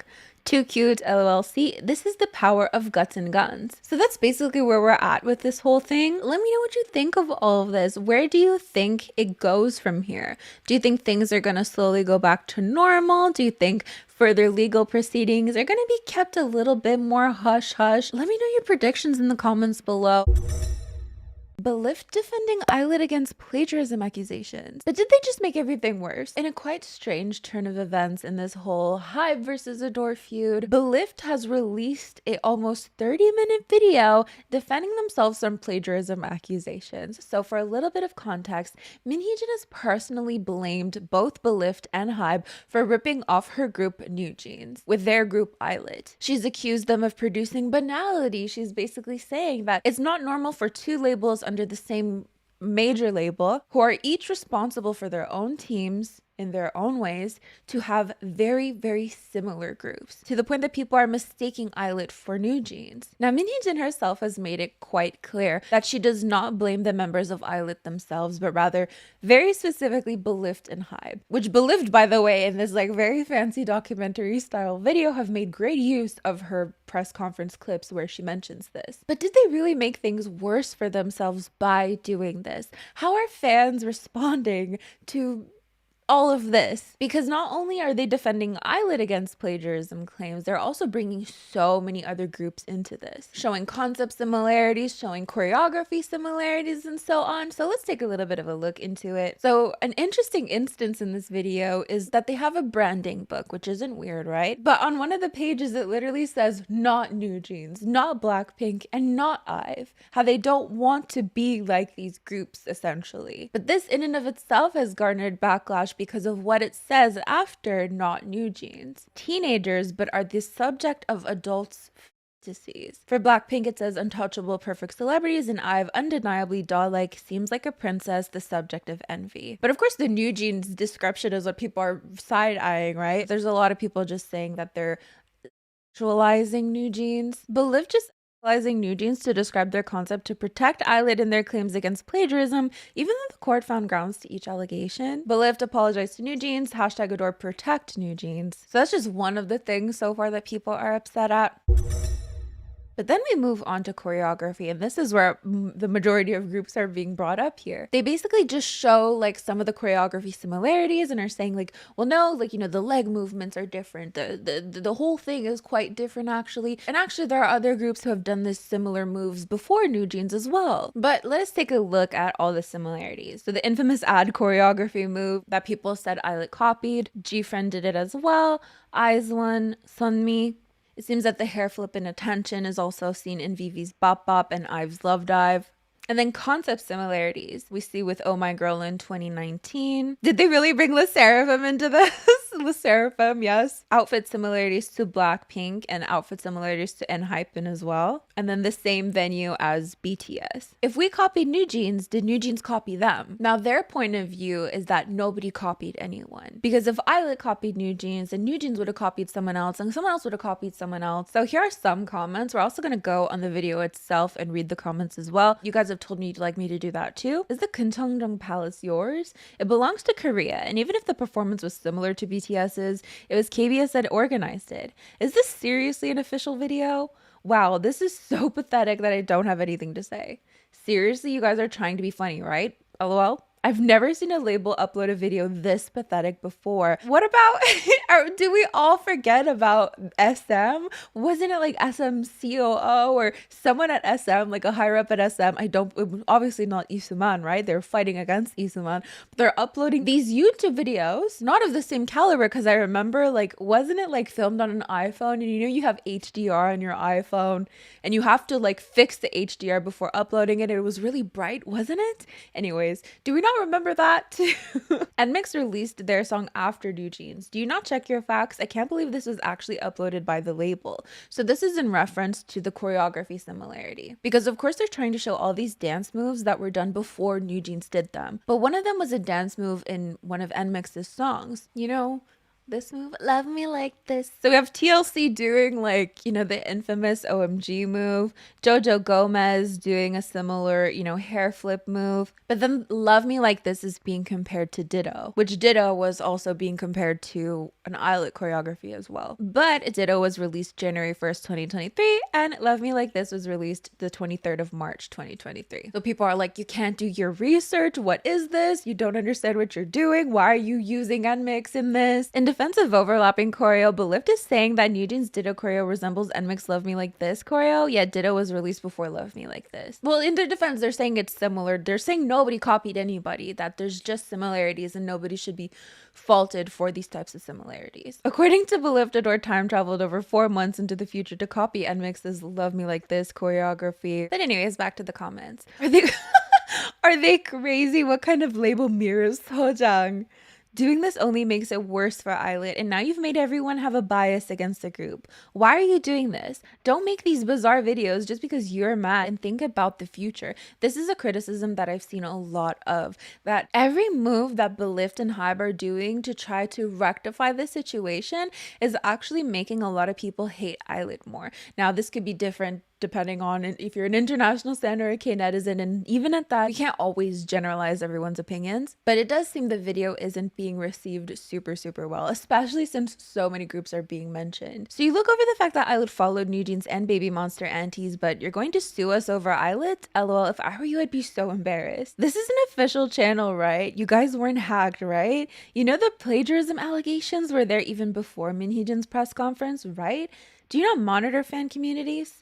Is resembling a group from 30 years prior the same as copying a group from a year ago? If you want to claim you didn't plagiarize, shouldn't you reveal the production concept for the group? So that's another thing that people are bringing up, and that Minheejin is bringing up as well. It's not the fact that they have all long black hair, you know, that's not something that can be plagiarized, right? It's the fact that people are mistaking one group for another, and they both happen to be sub-labels under one major label house. And the fact that Pangshek himself had to do with the production of Islet's debut, what people are saying is that the similarities feel more intentional than anything. So here's the video in question. It was uploaded 6 hours ago. Let's just read a couple of the top comments. We'll translate them rather. No, but you really want to prove that it's not plagiarism. Shouldn't you refute it by bringing in content from the planning stage, sketches you came up with, images you reference, etc.? I deleted the pillow that said, I don't know, a company that is truly tactless and rude. But with all that said, I'd love to know what you think of this video. Do you think it really is just making things worse for Islet, who are already going through enough right now? Or do you think with all these comparisons, it does a good job at showcasing, you know, why they're not copying NewJeans? Let me know in the comments below. I literally wrote down, I think my dreams might have predicted the Hybe versus Minheejin beef. So I've been accused of looking like Pang Shi-hyuk in the past, and I had so many dreams in the past where I've had personal beef with Minheejin, and this is before everything that went on. This is a dream I had a while ago. I had a dream that I was hanging out with Honey and Danielle from NewJeans. Honey said she was hungry, and I made the joke that she was hangry. So we all decided to go to their dorm, but Minheejin was not having it because I was too problematic. But my mother, Jisoo of Blackpink, ended up going to their dorm and telling Honey and Danielle off.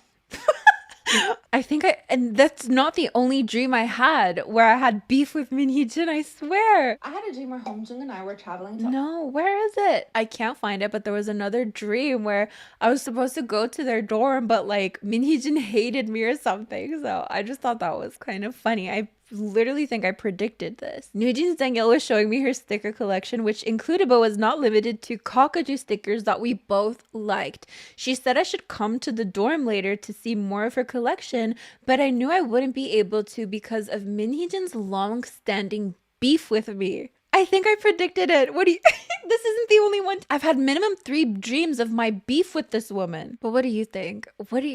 Did I predict it? What do you think? So that is basically it for today's video. Thank you so much for joining me. Don't forget to like, comment, and share this video with friends you don't have. And please go check out my vlog channel. As for me, I'm going to get going. These are the lovely individuals who help support my channel on a monthly basis. It means the world to me. Thank you so much. And I'll see you guys next time. Bye!